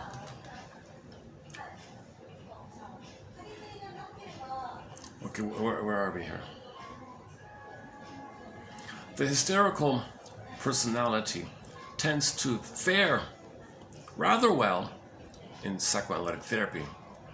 Our treatment designs, having been based originally on the needs of the hysteric, that's Mrs. Anna O, right? It all started with her being a hysteric. So hysteric, another version of hysteric is that it converts to the body and the body freaks out. So the hysteric often leads to now they say somatoform disorder. Usually it's conversion. The body bears the burden. Something goes wrong in the body. So if somebody has like a lot of emotion and they don't know what to do with it, it goes in the body. Oh yeah, Newman said the obsessive also will have body issues. Obsessives are also hysteric, but their hysteria is in the body with their symptoms, and he has a theory about which parts of the body system are affected by this. I don't want to get into that kind of thing. Okay, so a lot of people have physical issues. Nothing wrong with you organically. They always say that. Nothing wrong organically. Please talk it out. So she had an organic problem, whatever it was. I don't even know the story.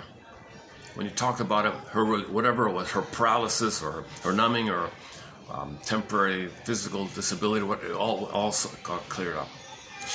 Right? A common, one previous quote was one hysterical reaction, to use the old jargon, is that you suddenly can't talk. Like you want to say something, everything froze up. I can't talk, help. And then it clears up or something. That's like an hysterical reaction, right? So when you hear the word hysteria, it can often in the old jargons, they mean it converts to the body getting a psychosomatic symptom. Something in the body freaks out and it doesn't work anymore. Something in the body won't work. That's due to all the flooding of emotion turning to the body. So water rushes up, blocked, turns in. Okay. Anger at the mother said no, anger turns in. Something in the body is going to affect. When the body is affected, that's a conversion symptom, conversion disorder. They call it compromise formation, conversion formation, compromise symptom. So much, the body bears the burden, the body keeps the score, the body keeps it, the body is suffering, the body is holding it all, this kind of thing. One image is the water to ice. Miss Capex's quote, check out Miss Capex, that's a good quote by Miss Capex. So what emotion is supposed to flow The can't flow in the body, holding, turns to ice. It's overloaded. It's in your body like that. Now I got the pain of the symptom. The pain of the symptom, okay, reveals and conceals. The pain is revealing, but it's concealed because of within. Where originally it was natural, baby to the mother, like what we hear here. The baby over there saying, I'm uncomfortable here. I hear some guy talking about, I hear some guy in the background talking about hysteria. What's that? That's freaking me out here. Mother, I feel stressed out here. So the baby's communicating to the mother, and she'll hopefully respond. Don't worry, it's harmless. Okay. You're safe. Okay.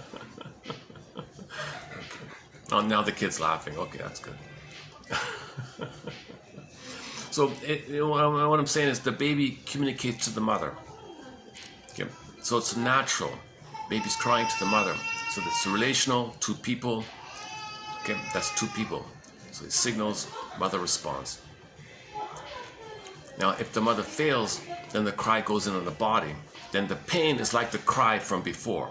The pain in the body is still the ongoing timeless cry to the mother. Mother rejected it, so you're crying, or colicky, you could say maybe, in the body. So pain means the memory of the baby crying. Mother didn't soothe the baby, and now your body's holding it. You're turning to your body. Oh, are we? Hold on a second. Sorry, we are not allowed to move the No, lamp. you want the lamp back? Yes, Okay. thank you. All right. Sorry. You're gonna take it? All right. Sorry. I'm back in the dark here. Sorry. Do you think you guys could get another lamp, like in the future? Like, do you think we you have could to buy share. the, buy We have to share with our management teams about this. That would be great, because it's so dark in here, I can't see. Allow me to, because of the light we set up like this. This is the concept, sir. If there's anything you can do with the Yes. light, either another lamp. Good idea. That- I will share with my manager. Okay, then I'll be a regular here for sure. Sorry. Because otherwise it's too dark in here.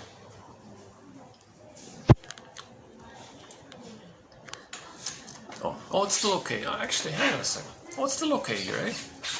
Oh, I see. If I sit like this, even without it, I'm okay, right? Oh, that's why he was popping it out. The other guy. So the manager came. They wanted the lamp. I had to move the lamp so I could get some light here. This is the corner where I'm least bothering anybody, I figure. Okay, where are we here? Yeah, so the conversion of water to ice. Feelings blocked, hardened, symptom, pain, ouch in the body. So for more on this point, go to John E. Sarno. John E. Sarno. He wrote a couple of self-help books for the general public just on this issue, but as a marketing tool, he said back pain. If you got back pain, buy my book. But it can be applied to anything. So your anger, turning in on your body, it could be tension, muscular aches on the back, shoulder, neck. He focused on the neck, shoulder, back pain. So he said it's emotional. He's a medical doctor. People come in for this. Nothing wrong with you, man. It's all emotional. Talk to somebody. And if they do, he said he had an example where he just told the person straight out, this in your body is because when you were a baby, you had a need with your mother. Your mother didn't meet the need. And that's why it's in the body. He had like a relief. According to him, his testimony made up, I don't know, hysterical, made up hysteria, I don't know. But according to him, the person had a relief. And the person wrote them a fancy long letter. Again, hysterical. I don't know, we don't know if these are true. Most narcissists are usually lying. It'd be seen as a good boy or to get attention. So we don't know. No. I doubt that a cognitive insight is going to heal you like that. So that's what he's saying here. These intellectual insights are not enough. And this emotional insight, if you mean emotional knowing or experiential knowing or affective insight where it changes you, okay, that's like that. But just a cognitive insight on its own. Now it's possible if somebody's very close to it and they just needed that insight, it can have a felt reaction, like a relief. Oh, it's a relief to know what's going on, and you get a correction like that. That's who knows who gets that, who doesn't get that, I don't know. If it were that simple, I'd be healed by now. Because I read these insights, I look for these quotes to share. Okay, let's finish up here. The hysterical personality tends to fare rather well in psychotherapy. Our treatment designs having been based originally on the needs of the hysteric. Directly, although often implicitly, address the cognitive faults central to the hysterical living. For example, if the hysteric goes to therapy, and that's usually the case, well, you look at things like, well, help them to attend to some detail. You're making these grand, sweeping generalizations. Can we slow it down here, kind of thing? To analyze emotional experience. Okay, so the emotional experience, you look for the antecedent. You're being triggered of something in the past. Old unmet need in the childhood wasn't met. So at least do it that way. Also known as attempting to relate the present to past experience. Let's relate. How is this just like the past? How is this a pattern? How are you recreating this to know the past? These kind of things have a positive effect on this popcorning of emotions. Shrinks also address their belief that what they feel must be right, i.e. their equation of apprehension with syntactic experience. So they feel just because they feel it, it's got to be right. That's not the case, right? I think a good example is that kid. We had one with the kid. The kid was being very naughty and defiant at some kind of public picnic or something. Everybody ignored him, and he's been doing all these naughty things. Finally, a maternally kind of caring motherly-like woman came across, put him aside. You can talk to me, something's going on here. He froze, hysterical. He had a hysterical reaction. The kid had an hysterical reaction. He actually froze, like he was stunned. That's considered like a hysterical reaction. She stayed calm and waited for a couple of minutes or something. The kid actually calmed down and blurted out like another hysterical reaction. The farmer shot my dog. Overgeneralization. What does that mean? The kid has no dog. There's no farmer around. What does that mean? It was a metaphor. It was emotionally true, but it wasn't precise. Okay, that's the kind of thing the therapist might look at, right? So you validate the emotional truth to what he's saying. And hysterics do that kind of thing. Hysterics are like that little boy in this example, it seems. So help them calm down and be a detective. So hysterics need to learn how to be a detective, existential detective, psychological detective, emotional detective. Be a detective. Obsessives don't want to be a detective. Oh, there's way more resistance. There's way more, I don't want to be a detective. Well, if you want to be a detective on this micro trifle issue, fine. But I don't want to be a detective about relationships and things like that. I'm right and she's wrong, simple as that. Take it or leave it, those kind of things. All right. The clients must be aided to separate the wheat from the chaff and identify the valid core of their responses. For having so massively overreacted, like the kid overreacted, right? Oh, the conclusion with that kid was the parents were arguing and he was shocked and feared. Didn't know how to explain it, didn't know how to talk about it, so used some metaphor. Maybe read a book or something, or saw something on TV, I don't know. So it approximated his emotional knowing. But he didn't have the right words, the right syntax. Cognitive repair also requires detailed exploration of their symbiotic concept of self and their excessive needs for interpersonal contact to deny real problems of intimacy. So the hysterics, they may have a lot of people around because they're looking for the oneness. The oneness here, oneness here. So they might be a social butterfly, whatever. The oneness here, oneness, but it's a defense against they can't have real intimacy, like real deep intimacy. They can be close to a lot of people superficially because the symbiotic needs cannot be met in the present of what you needed back with your mother. But you're symbolically trying to get your symbiotic needs met. That's hysterical stuff. So changing, so they might be changing all the time, changing people, changing place, whatever. They'd be very good at hostesses, like they'd be very good at a cocktail party as a host. They can say, connect with somebody here, connect with somebody there, and say what he wants to hear. They're very good, like, because they're symbiotic, very intuitive. They're one with everybody easily like that. They can be the other person if they want. In the as if one, in the BPD version, they are the other person for a moment. They're symbiotic with them, and they think they are the other person, and they don't know who's who. They're undifferentiated. They think that they said what that person said. So in the next 5 minutes later, they greet another guy. Oh, welcome to the party, and they'll act like that they just said what he thought. What the hell? They're crazy, a little crazy. So they're a symbiotic issue. They're symbiotic issue. Now the symbiotic for the obsessive is if I'm a good boy and someone says good, well, there's a symbiotic issue. Somebody approved of him. So both sides didn't get their symbiotic needs met. So in the hysteric, you can openly talk about this. Cognitive repair also requires detailed exploration of their symbiotic self and their excessive needs for interpersonal contact. So in the BPD, they're very promiscuous maybe, or they're very many short-term relationships, intense. The symbiotic's intense. They want oneness. And rage can't do it. So it's intense, short-term, intense, right? And their excessive needs for interpersonal contact to deny their real problems. So this is a defense against healing, a defense against the real issue, like that.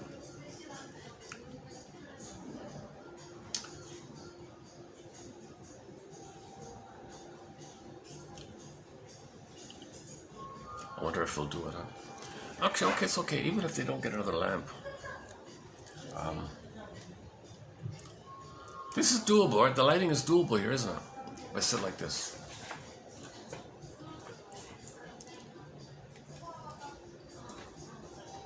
Yeah, today it's busier than yesterday, right? Yesterday was lucky. I was here yesterday between 4 and 6. Between 4 and 5 I was alone, and then somebody came. So I kind of fell apart there a little bit. Today, what time is it now? I gotta figure this place out here. Now it's 4:50. Oh, look at that. And it's been pretty busy. It's been busy the whole time.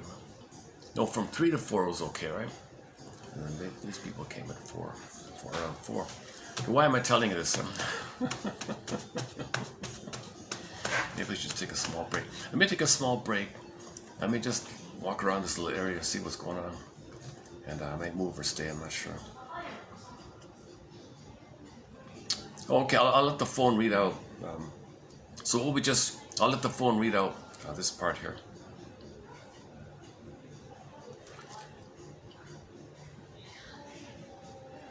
Yeah, okay.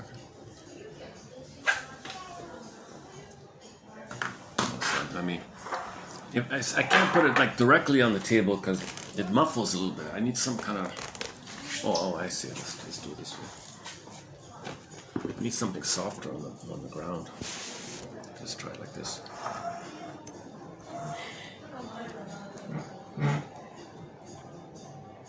Okay, it begins with Singer, 1970.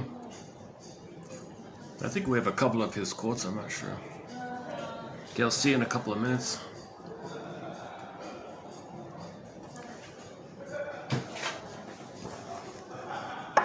In reaction with each other. Oh. Pathological character organizations have consistent areas of not knowing or innocence, which function. It doesn't start when you hang on a second. That's why I always have to identify the first words here. Okay, maybe now. Let's try now. Singer, 1970, prefers the term experiential insight to indicate the ongoing, usable nature of effective insight in the person's life. N.U.T.S, 1965, also objects to the concept of emotional insight, and adds that insight must have a quality of vitality to be effective. He believes that one way of achieving such vitality is by means of insights which are holistic and generalize about large aspects of the person's way of living. I believe that the elusive element in our search for defining the nature of effective insight, that is, insight that would lead to change and growth rather than the introspective scholasticism we often see, lies in the fact that we are attempting to grapple with the meaning systems that arise out of a person's life experience. And meaning does not consist of knowledge alone. Meaning is a function of knowing. It seems to me that psychoanalysis must shift its attention toward a greater awareness, clarification and precision of the disturbances of cognition that characterize neurotic living in order to evoke effective insight. Knowledge truly becomes insight only when accompanied by significant change in the patient's mental functioning and methods of ordering experience. I suggested expanding our use of the term cognition to denote all those processes involved in an overall system of experiential knowing rather than restrict it to thinking alone. Viewing cognition as knowing avoids the dualism of thought vs.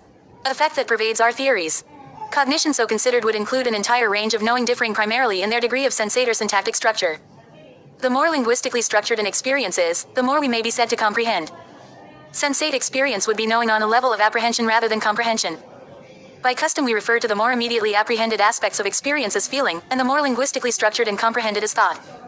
Thought and effect, then, need not be considered as opposing, mutually exclusive, competing phenomena of mental life, but can be viewed as structural reflections of a continuum of cognition, existing in intimate interchange and reaction with each other. Pathological character organizations have consistent areas of not knowing, or innocence, which function as predictable systems. These systems of innocence imply historically and dynamically created areas of difficulty in cognitive organization. Their effect is to change the intricate interdependence of components of cognition. Knowing is interfered with at various specific levels of cognition, and the creative interplay between the different modes of knowing is limited by the confines of a rigid template. In normal living, affective experience has both external and internal importance to the personality. Affect is used expressively for reaction and communication, and intrapsychically as data for thought and organization of experience. Affect thus normally gives rise to expression and impression. In pathological character formations, affective experience is used either explosively or implosively. Both interfere with the normal cognitive ordering of experience, but differently. Explosion of affect is the dominant cognitive dynamism in the hysterical disorders, the acting out personalities and the impulse disorders. Affective implosion characterizes the obsessional neuroses, the paranoid character disorders and the depressive character neuroses. The paranoid character disorders are closely related to the obsessional in that they both utilize implosion of effects to disorganize ongoing inference making in interpersonal situations. Both try to avoid knowing because of central damage to their sense of self and very precarious self-esteem. But while the obsessional substitutes static, cliched and stereotyped judgments to replace ongoing inferences, the paranoid character seems to force inference making of a very arbitrary sort, based on some apprehended aspect. Paranoid phenomena frequently appear in obsessional patients, and most paranoid characters utilize obsessional mechanisms. The hysterical personality tends to fare rather well in psychoanalytic therapy. Our treatment designs, having been based originally on the needs of the hysteric, directly although often implicitly, address the cognitive faults central to hysterical living. The need to attend to detail, to dwell on and analyze emotional experience, and the attempts to relate present to past experience, have a positive effect on the explosive handling of effects. Also to their belief that what they feel must be right, i.e., their equation of apprehension with syntactic experience. Their frequent use of global generalizations in reaction to interpersonal situations must be defined, and they must be helped to specify and refine their reactions.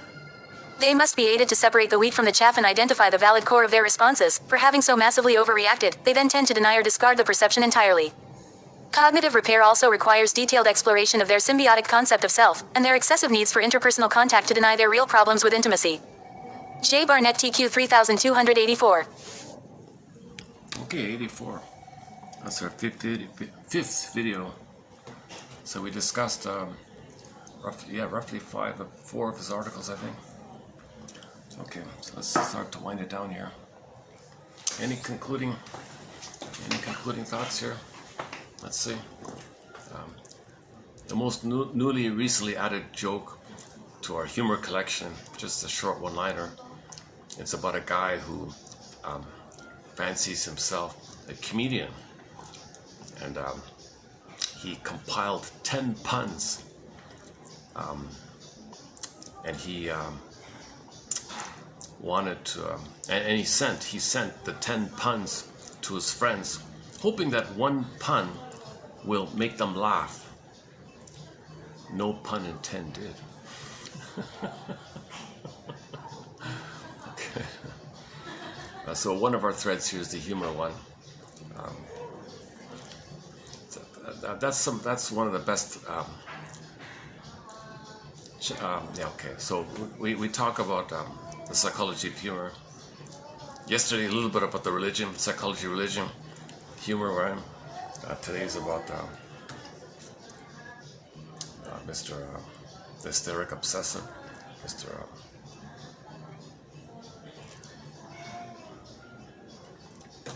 Barnett.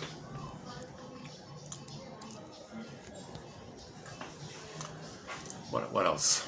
What else can we say?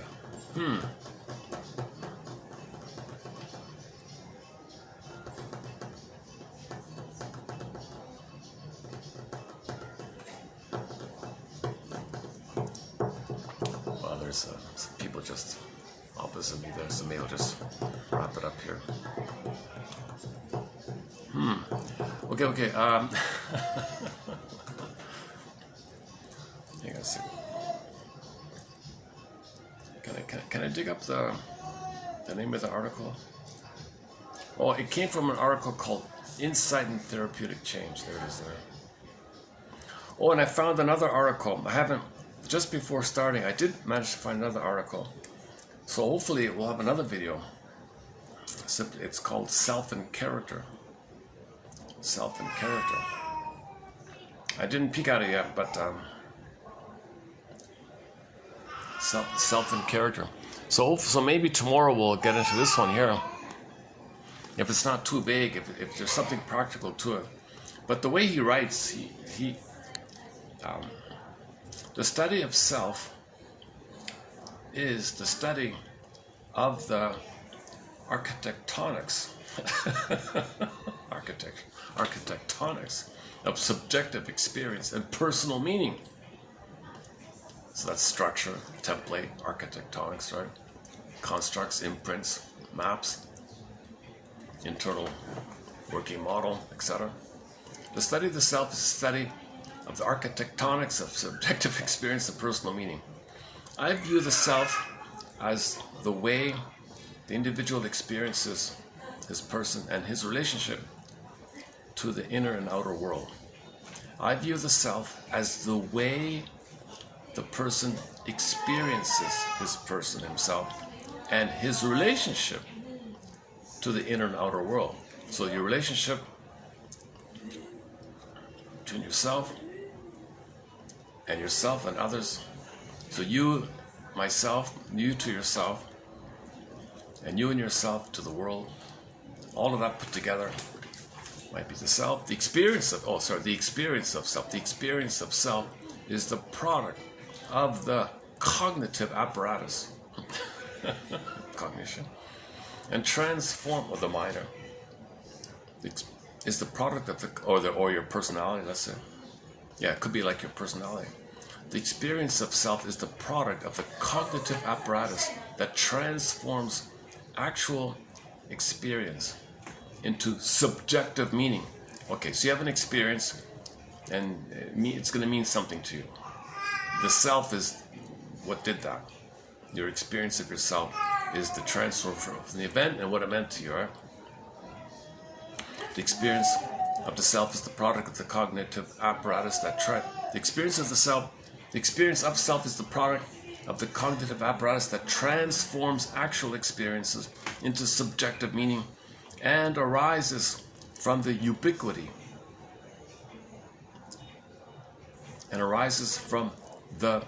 uniquely. It arises from the uniquely human capacity to organize experience in two different and interacting modes, the sensate and the syntactic. So on a spectrum of experiential knowing, you got what you're feeling inside and what you're thinking about it. This is the cognitive system. The cognitive system.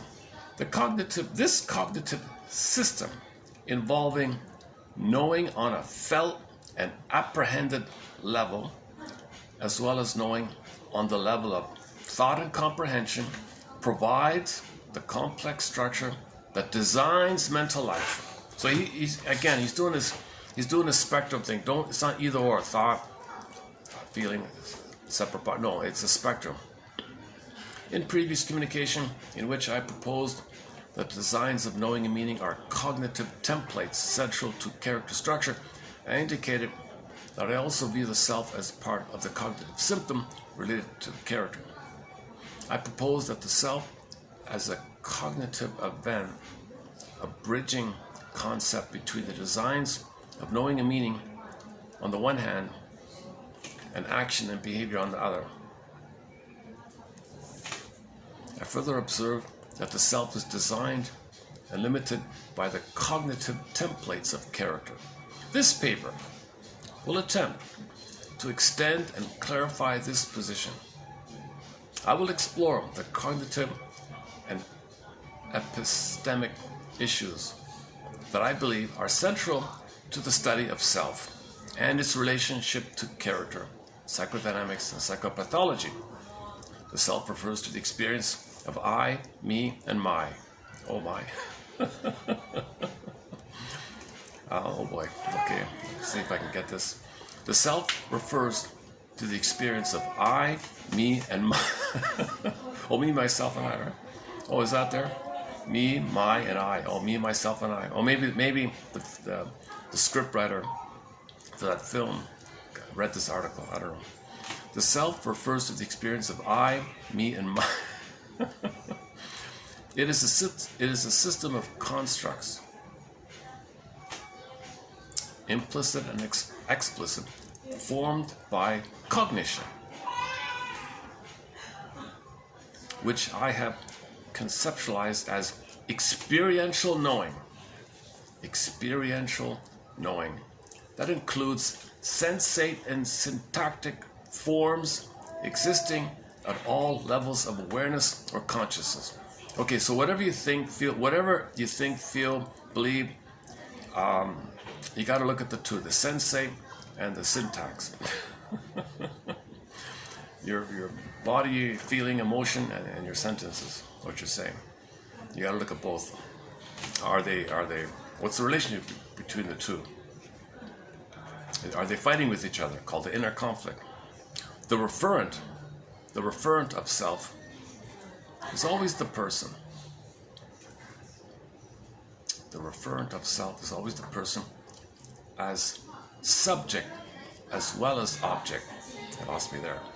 The referent of self is always the person as subject as well as the object.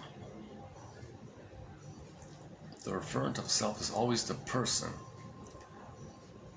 as subject as well as object. Oh, what leads to you being you?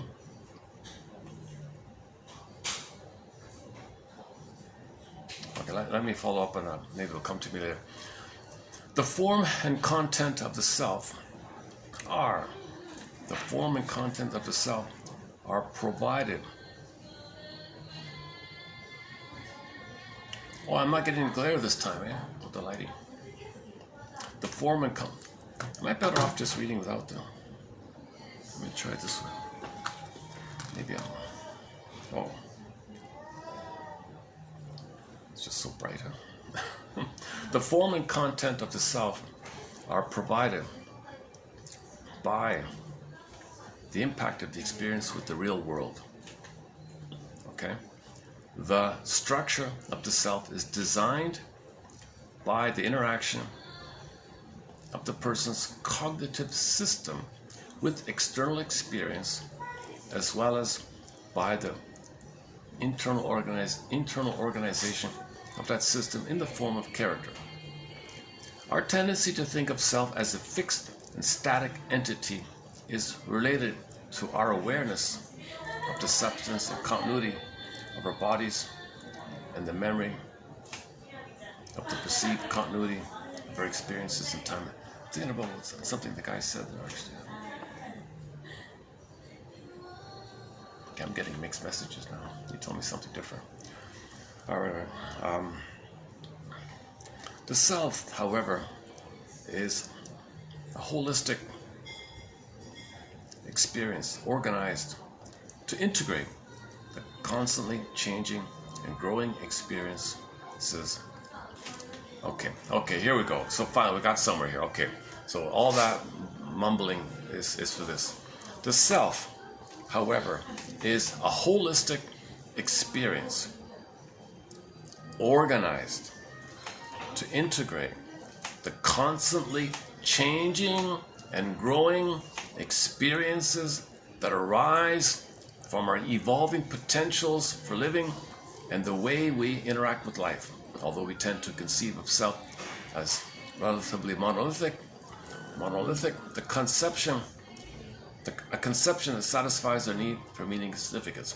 The self as experience is more fluid and inconsistent with than we like to believe. Ideally, the experience of self would be constantly growing and changing, Okay, so you have a real self if you're growing and changing. If you're maturing, you're knowing more, you're feeling more, things are making more sense, things are more right.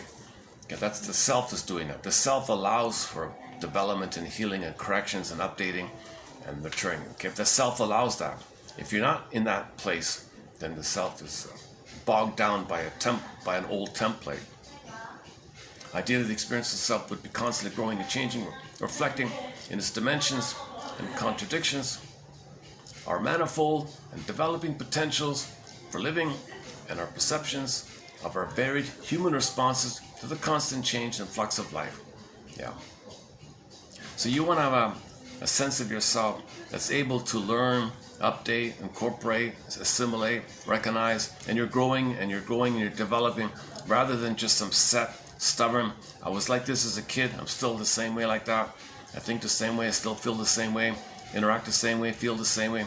Nothing changed, nothing, you know. The self is what allows growing and changing. In essence, the self is so this is the most philosophical of his articles. This one here. I might not, in the next video, I might not really cover this kind of thing. In essence, the self is quasi-fictive rendering of subjective experience and meaning. Okay. Drawing on one's historical life experience with the real and significant personal environment.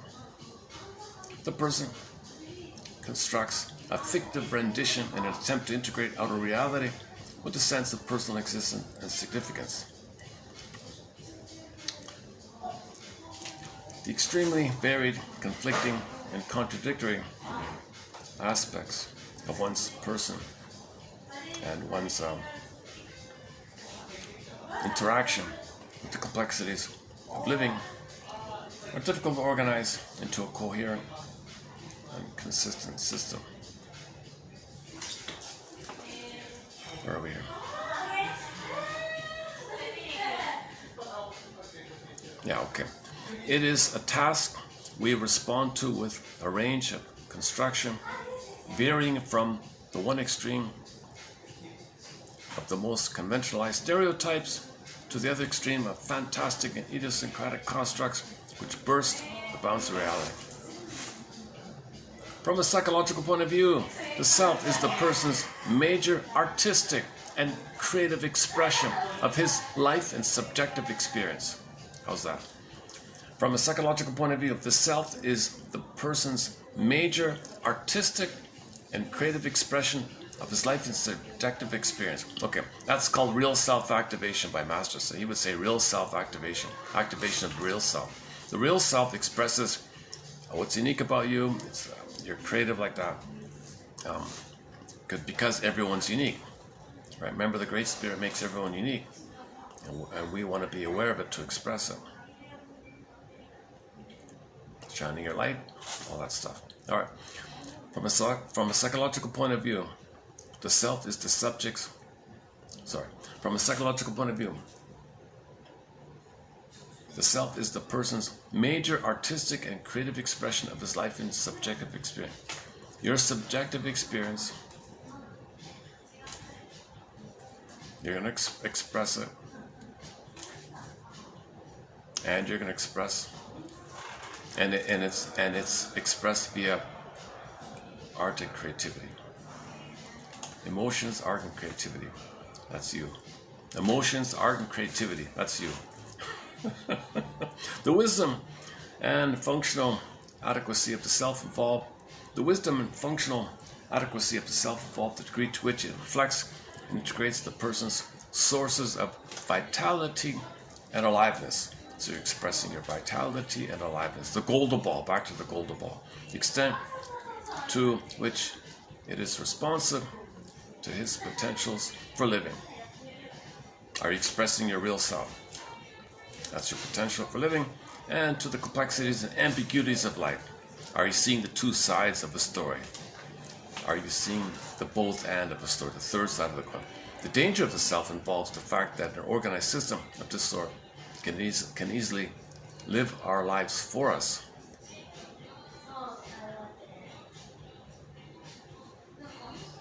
and we become constrained and confined to a sterile existence by the very system we erect in a search for me.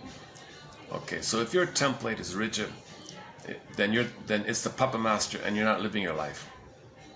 So your self is, in other words, if the self is what allows you to learn and grow, be creative, express, and all that, and that aspect of the self is missing, then what's remaining? You're devitalized. You're living by some survival template from childhood. I find the convenience. Okay, should we go on here? Okay, how long is this article? Let's see.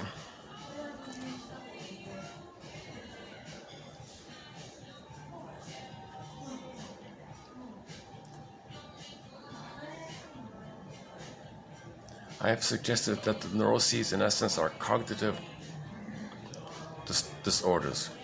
I have suggested that the neuroses are cognitive disorders. Cognitive disorders. And define cognition as experiential knowing derived from the human capacity to structure experience simultaneously in two interacting modes, the sensate and syntactic. Sensate processes result in apprehension of experience, commonly called feelings, while syntactic processes result in the comprehension of experience, commonly known as thought. Adequate systems of knowing involve a harmonious interchange.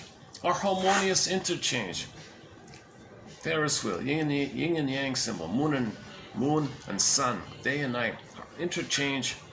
Oh, think about what's it called again? The number 8 on its side. Whatever that's called, I forgot. Harmonious interchange.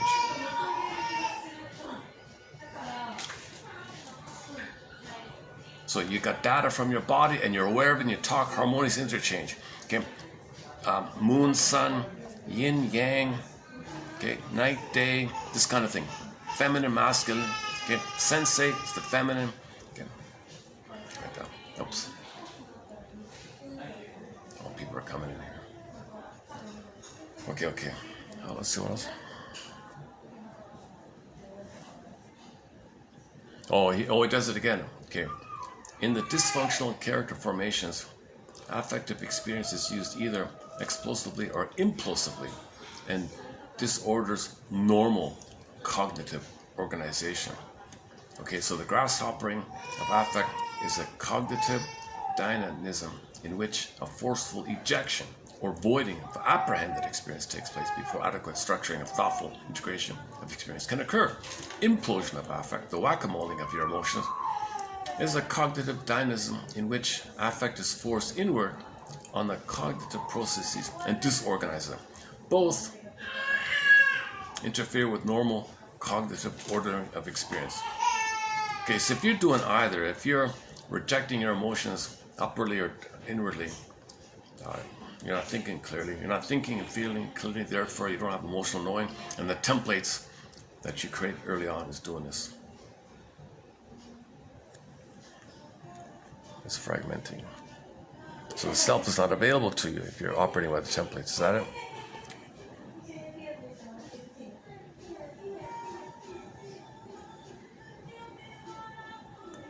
It is an area of the representational self that the crudity of the cognitive systems of the explosive characters take its greatest toil.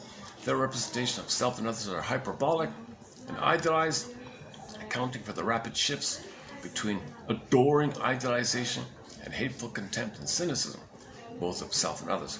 These swings are not related to adequate self-constructs, but to constructs reflecting their search for fusion and dependent contact. These clients believe that what they feel must be right. This breakdown between sensate experience and syntactic organization prevents adequate self-representation and mars the authenticity of self-experience. Okay, that last one there is about the hysteric, right? So the hysteric, part of this hysteria is this fusional thing. The baby didn't get the oneness. They can't have it, but they need it. That's why it's so chaotic. All right. Let me have a careful read of this later on. Like most authors, there's always overlap and repetitiveness. Okay, let's wrap it up here. I want to end on a fun note. Should we? No, I don't want to go to the pool area. It's privacy. I don't want to do that. Where else? I'm just trying to think. Where can we go here? Is there anything I can? There's no rooftop here. All the lobby is just a tiny little. This is a little mini boutique hotel. There's really no lot. The lobby's 2 chairs. That's it. 2 chairs and a little table. That's it. And the counter, the check-in counter.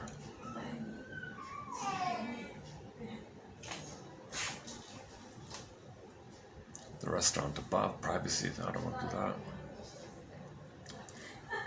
If at any time that restaurant is empty in the afternoon, I'll do a video up there. Lots of light up there. It's very bright up there. It's nice up there. Really nice up there.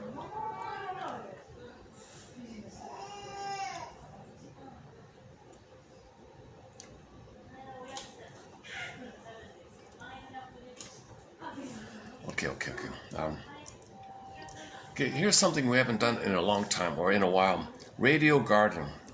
Let's visit Radio Garden. It's a fun website. You get a globe map and with thousands of green dots, and when you move the cursor over it, you hear the radio station.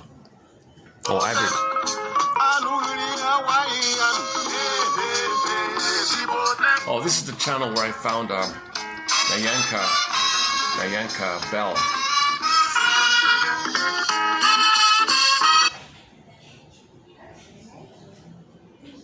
It refers to Lofa County, so we named the team organization, meaning that this was for Lofa County.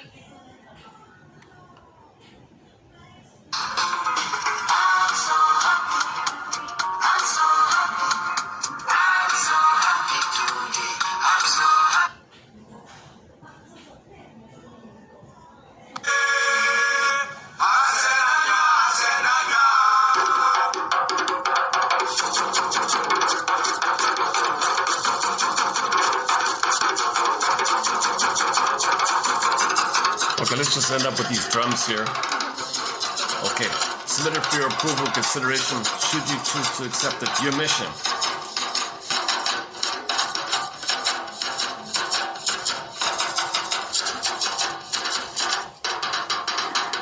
Is to visit this website, Radio Garden, and listen to some world music. And I'll see you in the next video.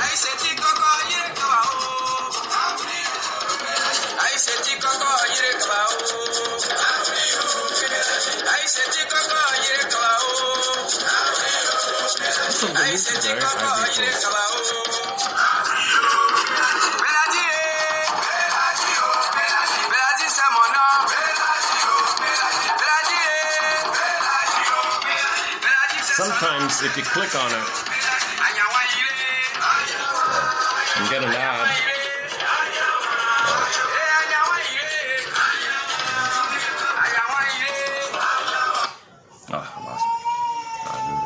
you click on it and you get a bunch of ads popping on you. Close the ads and you get more ads and things. Okay. Should I see if I can bring it back on a sec?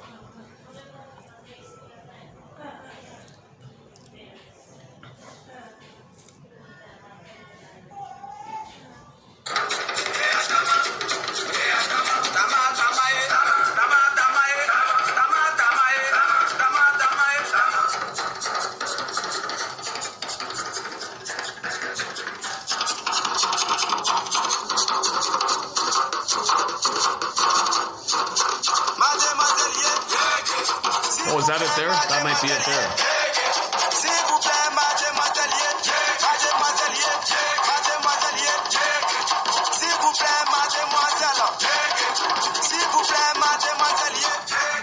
Let's, all right, this test.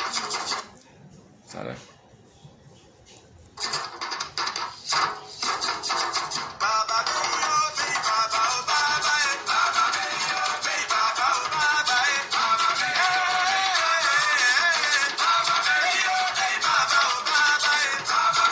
I can't even show it to you without some annoying advertisement interrupting it. Let's see how I'll do it like this.